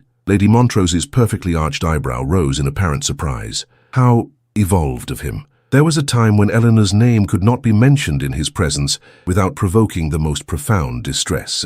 The statement, delivered with silken malice disguised as concern, struck Clara as deliberately provocative. Gabriel's jaw tightened almost imperceptibly, his posture becoming more rigid. "Grief expresses itself differently with the passage of time," Clara observed calmly, "as does healing." Lady Montrose's gaze sharpened with assessment. How philosophical, and how convenient that healing should coincide so precisely with advantageous remarriage. Before Gabriel could respond to this thinly veiled insult, Clara placed her hand lightly upon his arm. "I consider it neither convenient nor inconvenient, merely fortunate," she replied with serene dignity. "For us both." Something flickered in Lady Montrose's expression, surprise perhaps at encountering neither jealous defensiveness nor intimidated retreat. "Well," she said after a moment, "you are certainly not what I expected, Lady Thornfield." "The highest compliment one can receive, I think," Clara responded with a genuine smile. "Now, if you'll excuse us,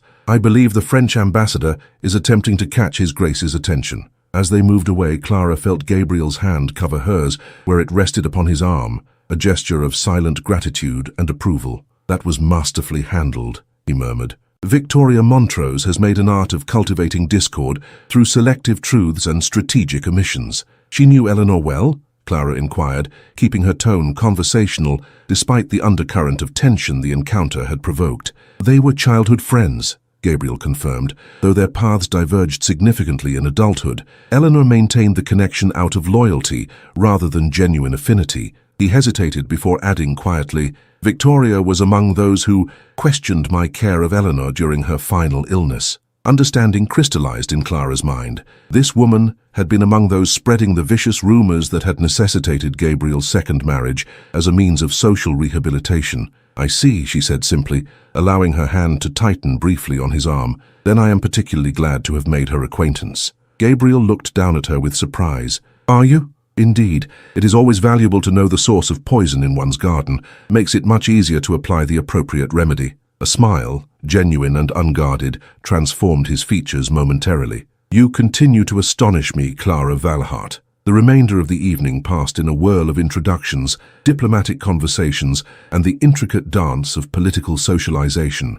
Throughout it all, Clara maintained her composure, occasionally catching Gabriel watching her with expressions ranging from pride to wonder to something deeper that made her heart quicken its pace. When they finally returned to Thornfield House in the early hours of the morning, Clara felt exhilarated rather than exhausted by the evening's events. "I had not anticipated how invigorating such gatherings could be," she admitted, as they climbed the main staircase together. "The interplay of personalities, the subtle negotiations of influence and alliance, it is rather like watching a complex game of chess. Most find it tedious rather than stimulating," Gabriel observed, studying her with evident fascination. "You have an unusual mind, Clara. Is that a compliment or an observation?" she inquired lightly. "Both." They had reached the landing where their paths would traditionally diverge, her chambers in the east wing, his in the west, a separation maintained since their arrival in London, despite the evolving nature of their relationship. Gabriel hesitated, something like uncertainty flickering in his normally assured demeanor. "Would you, that is, might I offer you a nightcap in the library? The hour is late, but I find myself reluctant to conclude our evening just yet." The invitation represented more than a simple prolongation of their time together. It acknowledged the growing intimacy between them, the desire for connection that extended beyond duty or convention. "I should like that very much," Clara replied softly. The library, unlike its grander counterpart at Thornfield proper, offered a more intimate atmosphere. Bookshelves lining 3 walls, comfortable chairs arranged before a small hearth where embers still glowed with subdued warmth. Gabriel added a log, coaxing the fire back to gentle life while Clara settled herself in one of the chairs. "I received correspondence from the Royal Philharmonic Society today," he remarked, pouring 2 small glasses of amber liquid from a crystal decanter. "They have scheduled the performance of Hymn for the Unheard for the 3rd of next month, should parliamentary business permit our attendance." Clara accepted the offered glass with murmured thanks. "I confess the prospect fills me with equal measures of excitement and trepidation. To have your mother's work, our work, performed in such a venue seems almost surreal." "You deserve the recognition," Gabriel said simply, taking the chair opposite hers. "Your contribution transformed what might have remained merely a fragment into something complete and profoundly moving." Warmth that had nothing to do with the fire or the spirits in her glass spread through Clara's chest at his words. Throughout her life, she had received little acknowledgement for her abilities or accomplishments. To be so straightforwardly valued stirred emotions she scarcely knew how to name. "I have been thinking," Gabriel continued after a moment's contemplation, "about our conversation regarding the evolution of our arrangement." Clara's heart quickened its pace. "Yes? It occurs to me that I have been remiss in not making my intentions, my hopes, more explicitly clear." He set aside his glass, leaning forward with uncharacteristic intensity. "When I spoke of partnership, I meant something far more comprehensive than mere cooperation in practical matters. I find myself, that is, I have begun to—" The library door burst open without warning, revealing the butler in a state of unusual discomposure. "Forgive the intrusion, Your Grace, but but there is a situation requiring immediate attention." Gabriel rose immediately, his features composing themselves into their customary mask of control. "What has occurred?" "A gentleman has arrived in considerable distress, insisting upon seeing her Grace without delay. He claims to be the Conde de Marin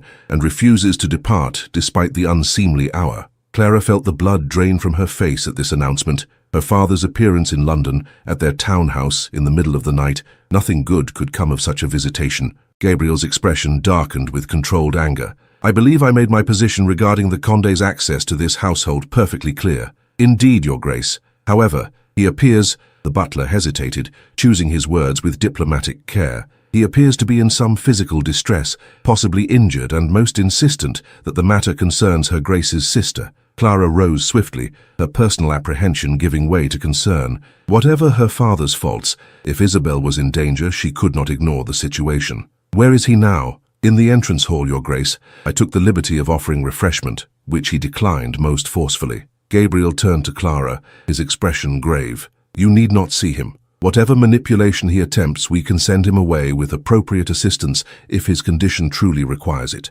Clara appreciated the protective impulse behind his words, yet something in her had shifted since their last encounter with her father. Where once she had felt only fear and obligation in his presence, she now recognized the emptiness of his power over her. "I shall see him," she decided firmly, "but not alone. I would have you beside me, if you are willing." Relief and approval mingled in Gabriel's gaze. "Always," he affirmed simply. Together they descended to the entrance hall, where the Conde de Marin paced with agitated energy, despite his apparent physical distress. His right arm hung at an unnatural angle, his face bore evidence of recent violence, and his clothing, once fine, now soiled and torn, suggested desperate flight rather than planned journey. "Father," Clara acknowledged, maintaining a dignified distance, "you appear unwell." The Conde's wild gaze fixed upon her with feverish intensity. "Unwell? Is that what you call it when men are set upon by creditors' thugs? When one's own flesh and blood abandons family obligation for selfish comfort?"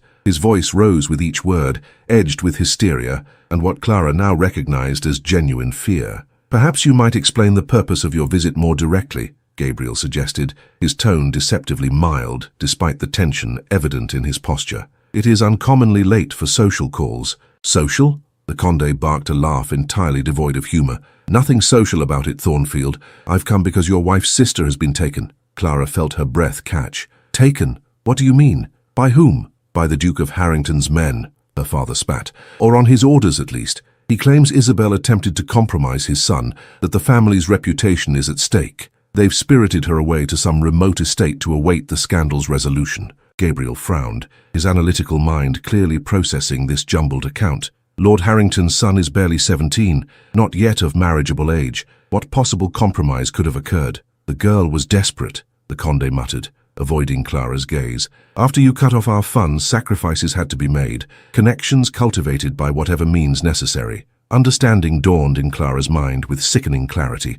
"You encouraged Isabel to pursue the Harrington heir, a boy 5 years her junior, still at Eton." "I merely suggested she make herself agreeable to the family," her father protested weakly. "How was I to know she would take matters to such extremes?" Gabriel's expression hardened to granite. "You sold one daughter to settle your debts. When that resource was exhausted, you attempted to sell another, this time to a child barely out of short pants." The Conde drew himself up with wounded dignity that might have been comical under less dire circumstances. "I did what was necessary to preserve our family's position." "And now?" Clara inquired, her voice steady despite the turmoil of emotions his revelations had provoked. "What do you expect of us?" "Intervention," her father replied immediately. "Thornfield's influence could secure Isabel's release, smooth over the incident. The Duke respects you, fears you perhaps. One word from you could end this unpleasantness." Gabriel's laugh held no mirth. "One word from me would more likely result in your immediate arrest for attempting to orchestrate the seduction of a minor nobleman.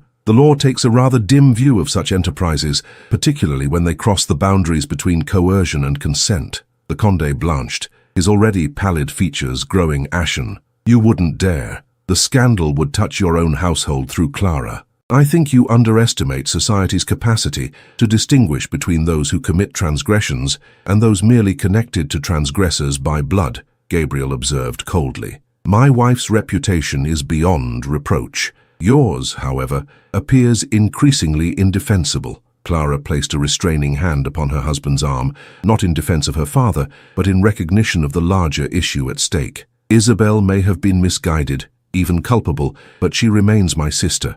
I cannot abandon her to whatever fate the Harringtons deem appropriate for her transgression. Gabriel studied her face for a long moment, before nodding once, decisively. Very well. I shall make inquiries regarding your sister's situation first thing tomorrow. If she has indeed been removed to a country estate as your father suggests, we shall determine her exact whereabouts and condition. The Conde sagged with visible relief. Then you'll intervene on her behalf. I shall do what is right and just, Gabriel replied with careful precision. Nothing more, nothing less. Clara turned to her father, mustering compassion despite the revulsion his actions provoked. You require medical attention for your injuries. We shall provide it along with suitable accommodation for tonight. Tomorrow, once we have ascertained Isabel's situation, we can discuss what may be done. The Conde opened his mouth as though to protest this measured response, clearly having anticipated a more emotional reaction from his daughter. Finding himself faced instead with composed determination, he subsided into sullen acquiescence.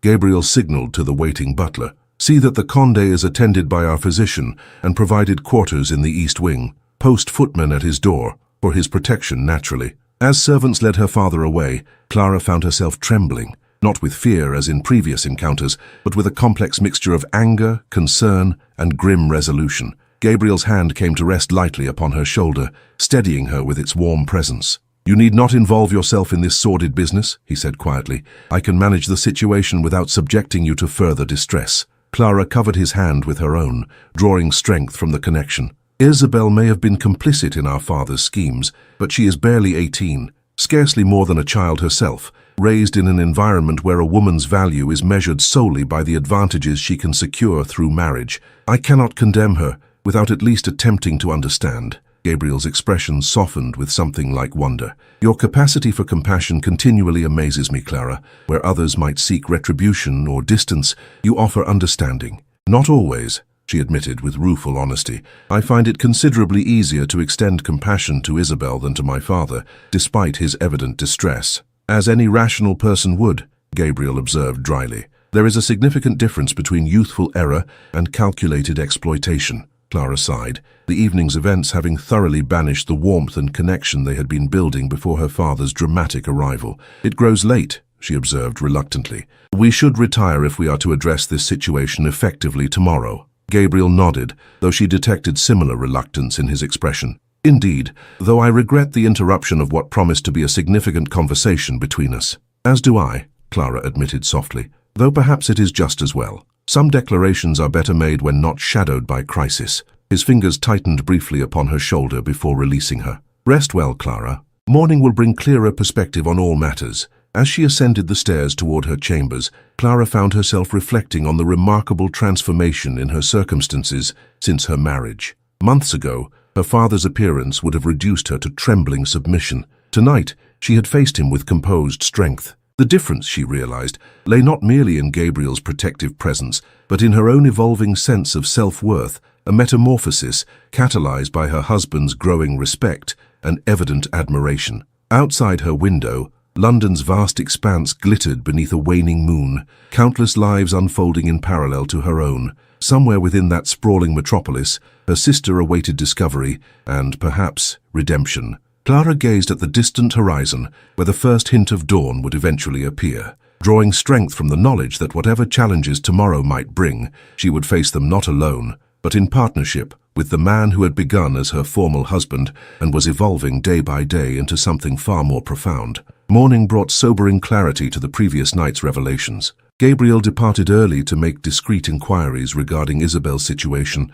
leaving Clara to contend with her father over breakfast. The Conde, somewhat restored by medical attention and a night's rest, had recovered his habitual arrogance despite remaining essentially at their mercy. I trust Thornfield has already set things in motion, he remarked, helping himself to a generous portion of kedgeree. The sooner this unpleasantness is resolved, the better for all concerned. Clara regarded him steadily across the breakfast table, noting the calculation behind his apparent concern. By resolved, I presume you mean arranged to your advantage regardless of Isabel's well-being, or the ethical considerations involved. The Conde's expression hardened. Your newfound moral superiority ill becomes you, daughter. Need I remind you that your own marriage was arranged with similar pragmatism? Similar, perhaps, but not identical, Clara countered calmly. My marriage involved no deception, no attempted compromise of an underage heir, no violation of basic decency. Decency, her father scoffed. A luxury afforded those with secure fortunes.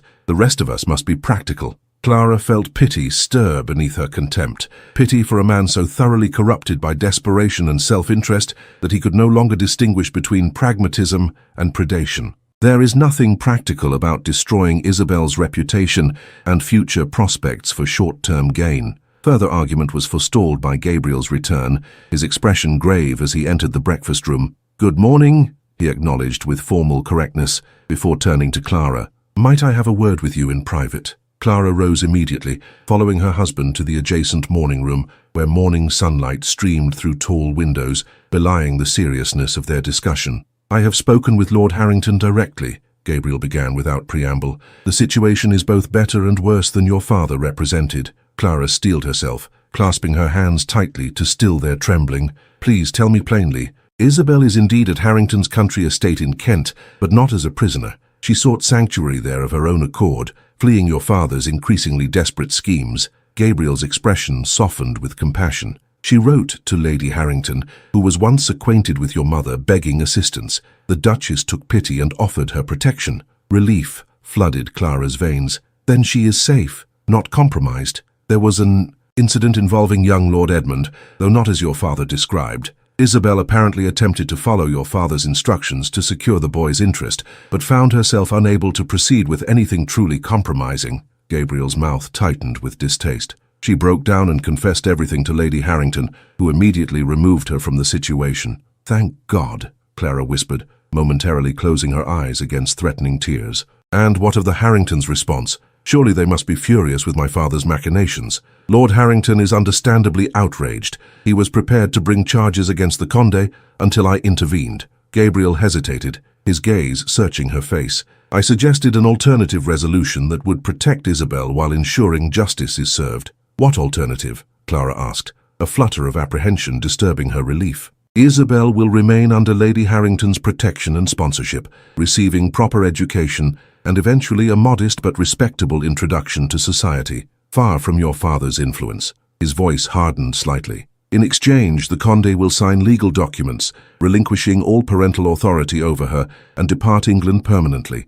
Lord Harrington has connections in the Colonial Office who can arrange an administrative position in India, remote, demanding but sufficient for basic sustenance." Clara absorbed these terms, recognizing both their mercy and their severity. "And if he refuses, then charges will be filed, and the full weight of the law will fall upon him." Gabriel's expression left no doubt regarding the consequences. "The evidence against him is substantial, Clara. His recent actions constitute attempted exploitation of a minor noble. The penalty would be imprisonment, at minimum." Clara nodded slowly, understanding the gravity of the situation. "We must inform him immediately, though I suspect his reaction will be less than gracious." Indeed, the Condé's response to these terms bordered on apoplectic. "Exile? You propose exile as though it were mercy?" he thundered, pacing the morning room with frenetic energy. "And to surrender my paternal rights, my authority over my own daughter, authority you have repeatedly abused," Gabriel observed coldly. "Consider carefully, sir.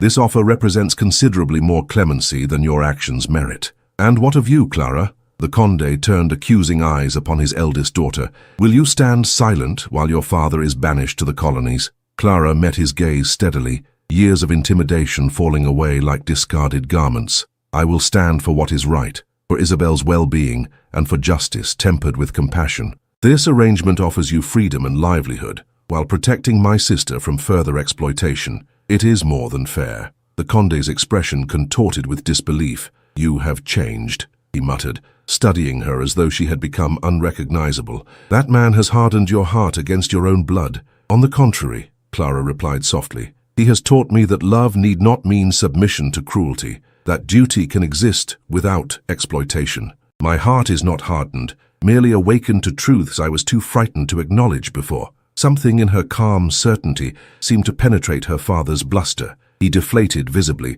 sinking into a chair with the aspect of a man suddenly confronted with the ruin of all his schemes. "I have no choice, it seems." "There is always choice," Gabriel corrected him, "though some alternatives carry heavier consequences than others." By afternoon, the necessary documents had been prepared and signed, the Conde de Maren's fate sealed by his own hand. He would depart for Southampton the following morning, then onward to India, aboard the next available vessel. Clara watched him sign away his parental rights with a complex mixture of emotions, regret for what might have been, relief for what would now be prevented. When he had been escorted to his chambers to prepare for departure, Clara found herself alone with Gabriel in the library, afternoon sunlight casting long shadows across the polished floor. "Thank you," she said simply, "for finding a solution that protects Isabel without being unnecessarily punitive." "It was the right course," he replied. "Justice need not always wear the face of vengeance." Clara studied his profile, struck anew by the depth of character that lay beneath his reserved exterior. "You are a good man, Gabriel Valahart.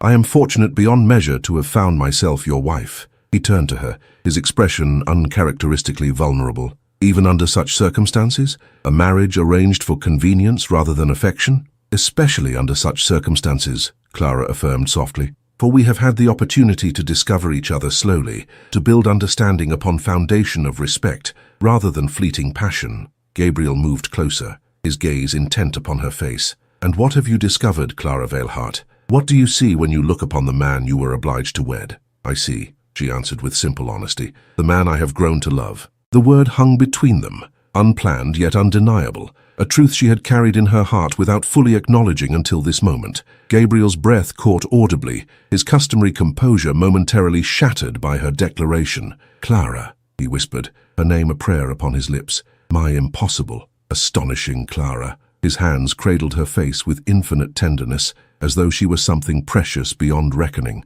"I have loved you," he confessed, "since the moment you completed my mother's hymn, since you gave voice to what had remained unheard within my own soul." When his lips met hers, the kiss bore nothing of duty or obligation, only the sweet surrender of two hearts, finding in each other what neither had dared hope to discover. Outside the library window, London continued its ceaseless activity, oblivious to the miracle unfolding within, the transformation of a cold union into something incandescent with genuine love. Spring arrived in London with unexpected gentleness, coaxing blossoms from reluctant branches and warming the city's stone facades with golden light. Within the Thornfield townhouse, a similar awakening had transpired, the formal distance between husband and wife giving way to genuine intimacy, tentative affection blossoming into acknowledged love. The Conde de Maren had departed for India as arranged, his absence lifting a shadow from Clara's spirit that she had carried so long she had ceased to notice its weight. Letters from Isabel arrived regularly from Kent, where she flourished under Lady Harrington's benevolent guidance, her natural intelligence finding expression in studies previously denied her. "She writes that Lady Harrington has engaged a music master for her," Clara remarked one evening, as she and Gabriel sat before the library fire, sharing the comfortable silence that had become their custom. "Apparently, she shows considerable promise with the pianoforte." Gabriel smiled, his expression softened by the firelight and something more, a contentment that had transformed his once stern countenance. "Perhaps musical talent runs in your family," he observed, his gaze warm upon her face, "though I doubt any could match your particular gift." Clara felt a blush warming her cheeks, still unaccustomed to receiving such straightforward appreciation. Throughout her childhood and youth, her accomplishments had been assessed only for their utility in securing advantageous connections. Gabriel's unqualified admiration remained a source of wondering joy. "The Royal Philharmonic performance is but 3 days hence," she reminded him, a flutter of nervous anticipation coloring her voice. "I can scarcely believe the moment approaches so rapidly." "Are you anxious?" he inquired, reaching across the space between their chairs to take her hand in his. The gesture, once unthinkable in their early days together, now felt as natural as breathing. "A little," she admitted. "Not for myself, but for your mother's legacy. I wish to ensure her voice, her musical voice, receives the honor it deserves."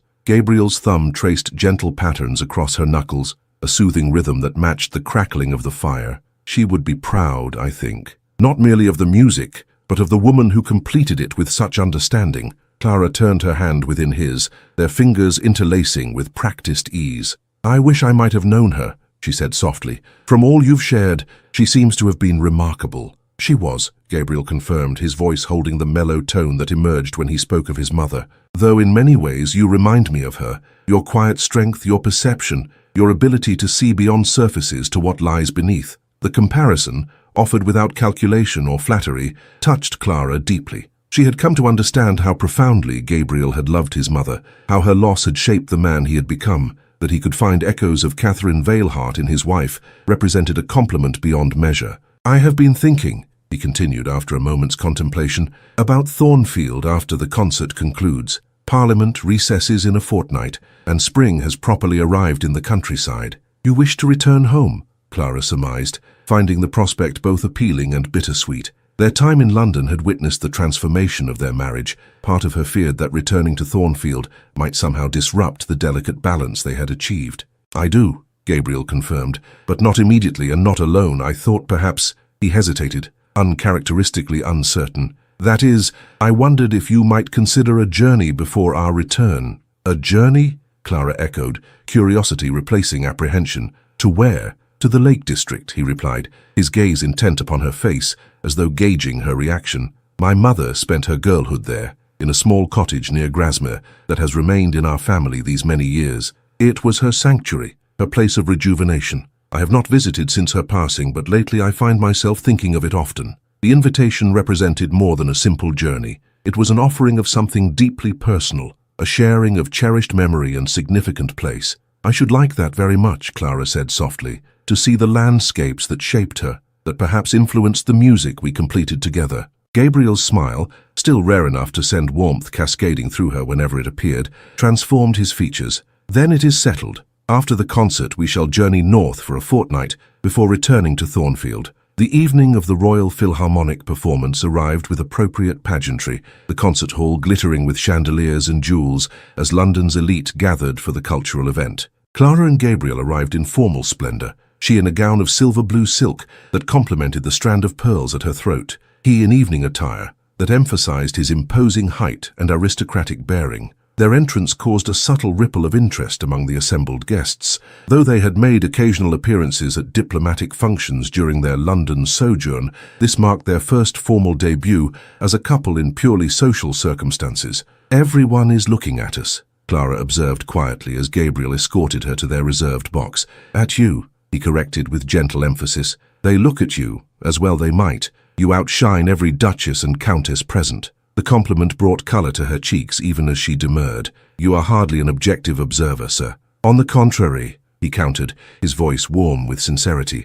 "My judgment has never been clearer." The program began with traditional fare. Mozart, Beethoven, selections that displayed the orchestra's technical prowess while satisfying conservative tastes. During the interval, Clara found herself approached by Lady Harrington, whose sharp gaze held unusual warmth. "My dear Duchess," the older woman greeted her, "you appear positively radiant this evening. London agrees with you. Or perhaps it is married life that brings such becoming colour to your cheeks." Clara inclined her head in acknowledgement of the compliment. "You are too kind, Lady Harrington. How fares my sister? Her letters suggest she thrives under your guidance." "Isabel is a credit to your family," the matron confirmed with surprising enthusiasm. "Intelligent, quick to learn, and possessed of natural grace once removed from unsuitable influences." The delicate reference to the Condé's departure held no judgment, merely tactful acknowledgement. "I am grateful beyond words for your intervention on her behalf," Clara said sincerely. "You have given her opportunities I feared might be forever lost to her." Lady Harrington's shrewd gaze assessed Clara with evident approval. "It seems we have both witnessed remarkable transformations recently. Your sister blooms in Kent while you—" She glanced meaningfully toward Gabriel, who stood conversing with several parliamentarians nearby. "You appear to have accomplished what many considered impossible." "I am not certain I take your meaning," Clara replied, though a flutter of awareness suggested otherwise. "Come now, my dear. False modesty ill becomes a woman of your discernment." Lady Harrington lowered her voice conspiratorially.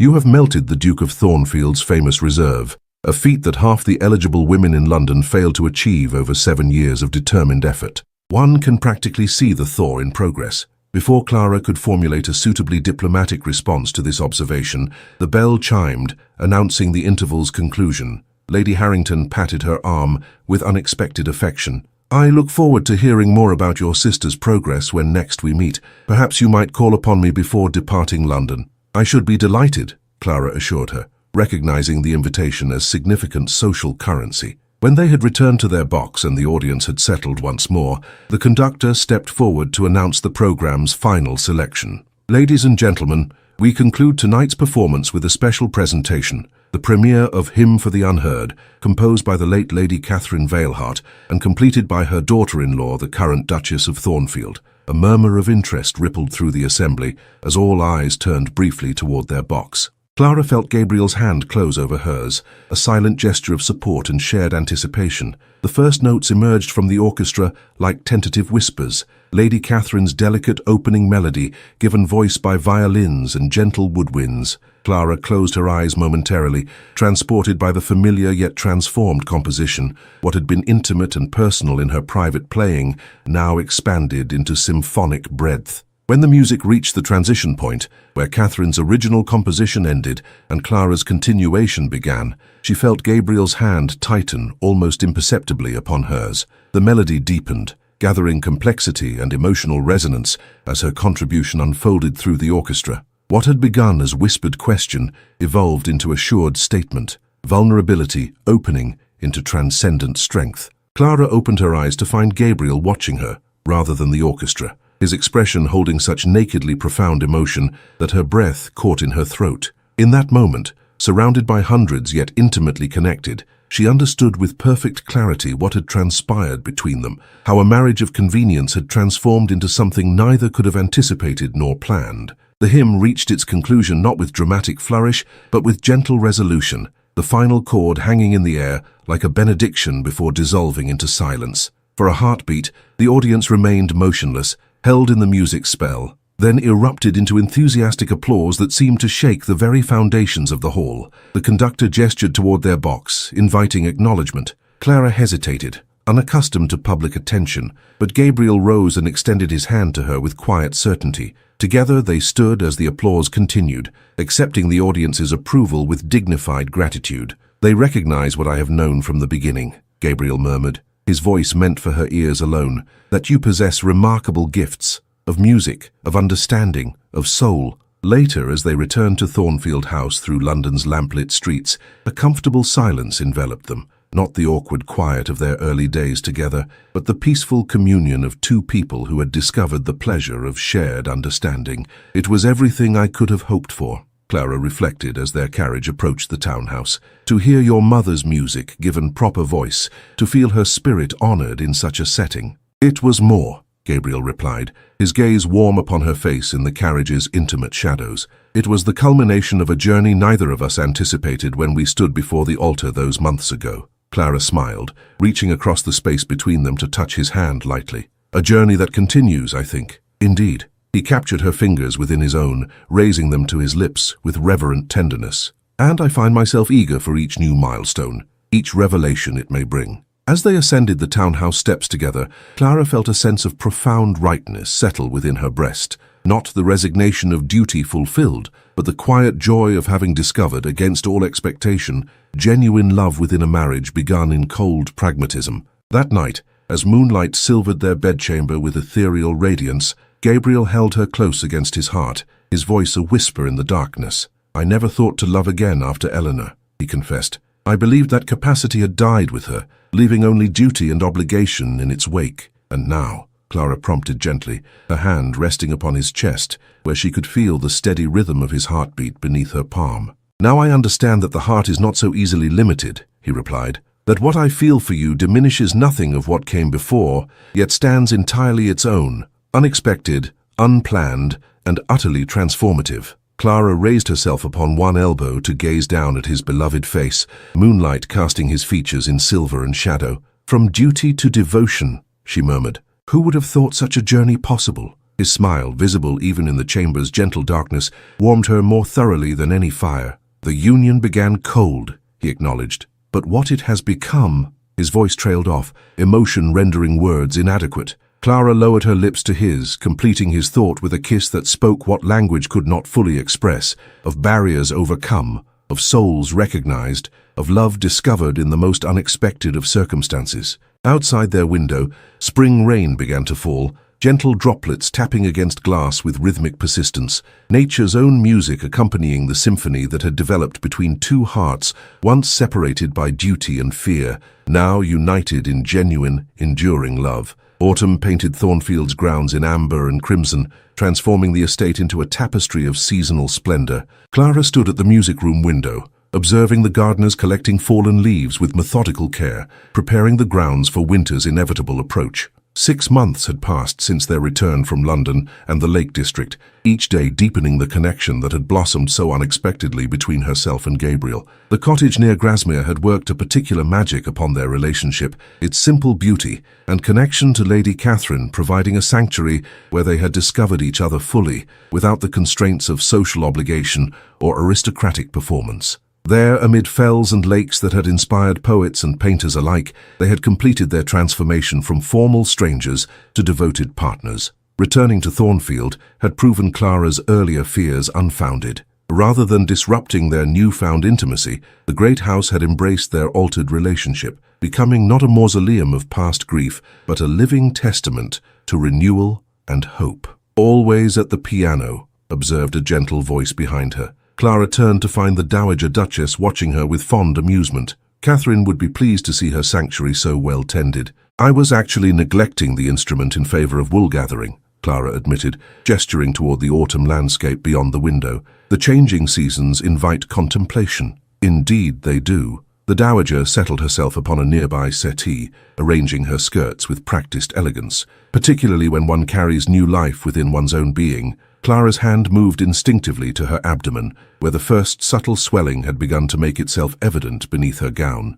"You are uncommonly perceptive, Your Grace. When one reaches my age, observation becomes both pastime and skill," the older woman replied with a knowing smile. "Besides which, you have that particular luminosity that accompanies impending motherhood. Gabriel must be beside himself with joy." "He is," Clara confirmed, warmth suffusing her at the memory of her husband's expression when she had shared the news 3 weeks prior. His customary reserve had dissolved into such naked vulnerability, such profound emotion, that she had found herself moved to tears alongside him. "We are planning a nursery in the East Wing," she continued, seating herself beside the Dowager, "though the child will not arrive until early spring. A fitting season for new beginnings," the Dowager observed. "And how fares the conservatory project?" "Gabriel mentioned ambitious plans when last he visited me at the Dower House." Clara smiled, thinking of the glass structure now rising behind the main house, a modern replacement for Catherine's modest original designed to house specimens from across the empire. "It progresses well, despite the architect's concerns regarding English weather. Gabriel is determined to create something that honors his mother's passion while embracing modern innovations. He has changed remarkably," the Dowager noted with evident satisfaction. "When you first arrived at Thornfield, I feared he had calcified entirely, grief and duty hardening him beyond redemption, yet now he smiles. He plans for the future. He engages with life, rather than merely enduring it. We have changed each other, I think," Clara reflected, her fingers absently tracing patterns on the velvet upholstery. "He has given me confidence and purpose. I hope I have offered him healing and renewal in return." The Dowager's shrewd gaze assessed her with approval. "More than you realize, my dear. But tell me of your sister. Her letters suggest significant progress in her studies." "Isabel thrives beyond expectation," Clara confirmed, gratitude coloring her tone. "Lady Harrington has arranged for her presentation next season, though in a quieter fashion than might otherwise have occurred. There is even mention of a young clergyman who has shown particular interest in her literary accomplishments." "Redemption comes in many forms," the Dowager observed philosophically. "Speaking of which, I understand Gabriel has implemented significant changes at the tenant farms since your return from London." Clara nodded, pride warming her voice. "The improvements have already yielded results. The new cottages are nearly complete, and the school we established for the tenants' children has 27 pupils enrolled for the winter term." "And this foundation for governesses I hear mentioned in London circles?" the Dowager inquired. "Another of your initiatives, I presume?" "A joint endeavor," Clara corrected gently. "Gabriel provided the financial structure, while I merely identified the need. Too many educated women find themselves without resources or protection when circumstances change. The foundation provides training, placement, and if necessary, sanctuary." The Dowager's expression held unmistakable approval. "You have accomplished more of substance in 6 months than most duchesses manage in a lifetime of charitable patronage." Thornfield has been transformed under your stewardship, and not merely its physical aspects. Before Clara could formulate a suitably modest response to this praise, the music room door opened to admit Gabriel himself, his tall figure silhouetted against the corridor beyond. The smile that illuminated his features at the sight of his wife still sent Clara's heart fluttering like a debutante's, despite the months of intimate connection they had shared. "Aunt Margaret," he acknowledged the dowager with respectful warmth before turning his attention to Clara. "I hope I am not interrupting important confidences." "Merely female gossip and speculation," the dowager replied, with a twinkle in her eyes that belied her advanced age. "Though I should be returning to the dower house before evening falls, these old bones prefer not to travel in darkness." Gabriel crossed to kiss her cheek with unfeigned affection. "You know you are always welcome to stay at the main house, Aunt. Your rooms remain prepared for whenever you wish to avoid the journey." "And deny the young people their privacy?" "I think not," she retorted with spirit. "Besides which, I have grown accustomed to my own establishment, modest though it may be in comparison to this grand residence." When the dowager had departed in her well-sprung carriage, Gabriel joined Clara at the music room window, his arm settling comfortably around her waist in a gesture that had become habitual, yet never lost its significance. "You were missed this morning," he remarked, studying her profile with undisguised admiration. "The estate manager required signatures on the new leases, and I found myself wishing for your practical wisdom regarding the northern fields." "I overslept," Clara admitted, leaning slightly into his embrace. "The child seems to demand more rest than I am accustomed to requiring." His hand moved to cover hers where it rested upon her abdomen, the gesture protective without being possessive. "Then you must rest as needed, without concern for estate matters. Nothing is so urgent it cannot wait for your well-being." Clara turned within the circle of his arm to gaze up at his beloved face, no longer the cold, remote countenance that had greeted her upon their wedding day, but a visage transformed by happiness and purpose. "I was thinking this morning," she said softly, "of how differently everything might have unfolded had we not each found the courage to look beyond our initial arrangement." "Indeed," Gabriel acknowledged, his voice deepening with emotion. "I shudder to contemplate the joys I would have denied us both through my stubborn adherence to duty without connection." Clara raised her hand to touch his cheek gently. "We each carried wounds we believed defined us. You mourned Eleanor and your mother. I feared my father's cruelty and manipulation, yet somehow, in recognizing each other's scars, we found healing neither expected." "The scars remain," Gabriel observed thoughtfully, "yet they no longer limit us. They have become merely part of our shared history, not determinants of our future." From the open window came the scent of autumn, fallen leaves, distant wood smoke, the particular crispness that heralded seasonal transition.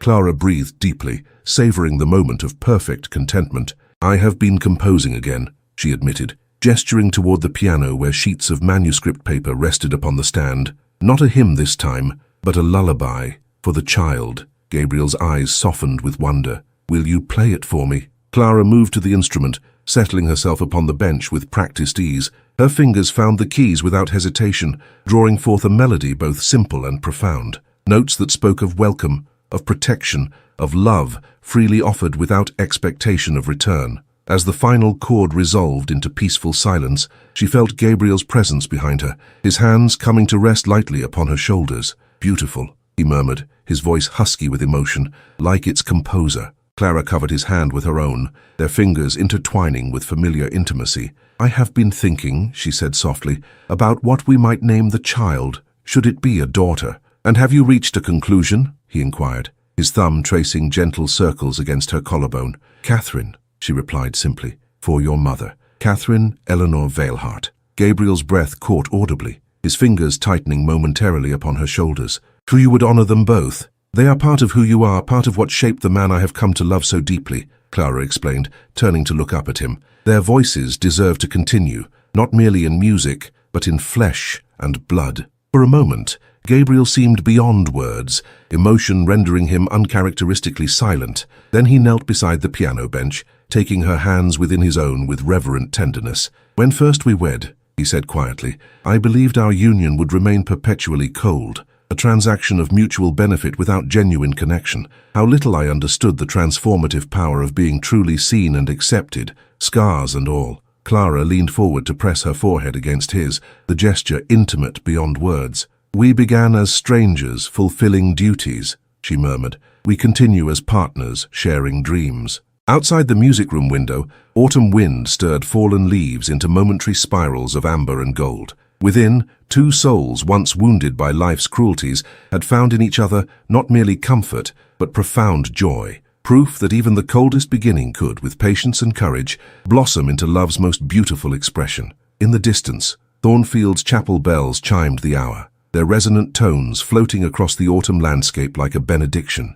Clara closed her eyes, savoring the moment of perfect communion. Husband and wife, past and future, duty transformed into devotion, all contained within the peaceful sanctuary they had created together from what had once been merely a cold union of convenience. In the spaces between duty and desire, between scars and healing, lies the most profound truth of the human heart, that love is not merely found, but built, constructed patiently from the raw materials of vulnerability, understanding, and courage. The coldest unions can warm into the most fervent devotions not through grand gestures or passionate declarations, but through the quiet revolution of truly seeing another soul in all its wounded splendor and choosing day after day to remain. We are all in our way scarred beings, carrying invisible wounds that shape our fears, our dreams, our boundaries. Yet it is precisely in sharing these tender places, in allowing ourselves to be witnessed in our entirety, that we discover the possibility of healing. The Duke and Clara's journey reminds us that true intimacy begins not when we find perfection in another, but when we recognize and honor the broken places we each carry. Perhaps the greatest love is not the one that arrives fully formed like a thunderclap, but the one that grows softly, steadily, transforming duty into devotion through countless small moments of recognition and respect. For in choosing to see beyond surfaces, in daring to listen to what remains unheard in another's soul, we perform the quiet miracle of creating connection where once there was only obligation. If this tale of healing, redemption, and love touched your heart, I invite you to subscribe for more stories that explore the depths of human connection and transformation. What moment in the Duke and Clara's journey resonated most deeply with you? Was it when he first heard her continue his mother's hymn, when she found her voice against her father, or perhaps when they discovered that true intimacy begins with being truly seen? Share your reflections in the comments below. Each story touches us differently, speaking to our own unspoken wounds and hopes. Your perspective may illuminate something others have missed, creating a tapestry of understanding as rich and varied as life itself. Until our next journey together through words and emotion, may you find healing for your own invisible scars, and may you be blessed with those who see beyond them to the beautiful soul beneath. Thank you for being part of this journey.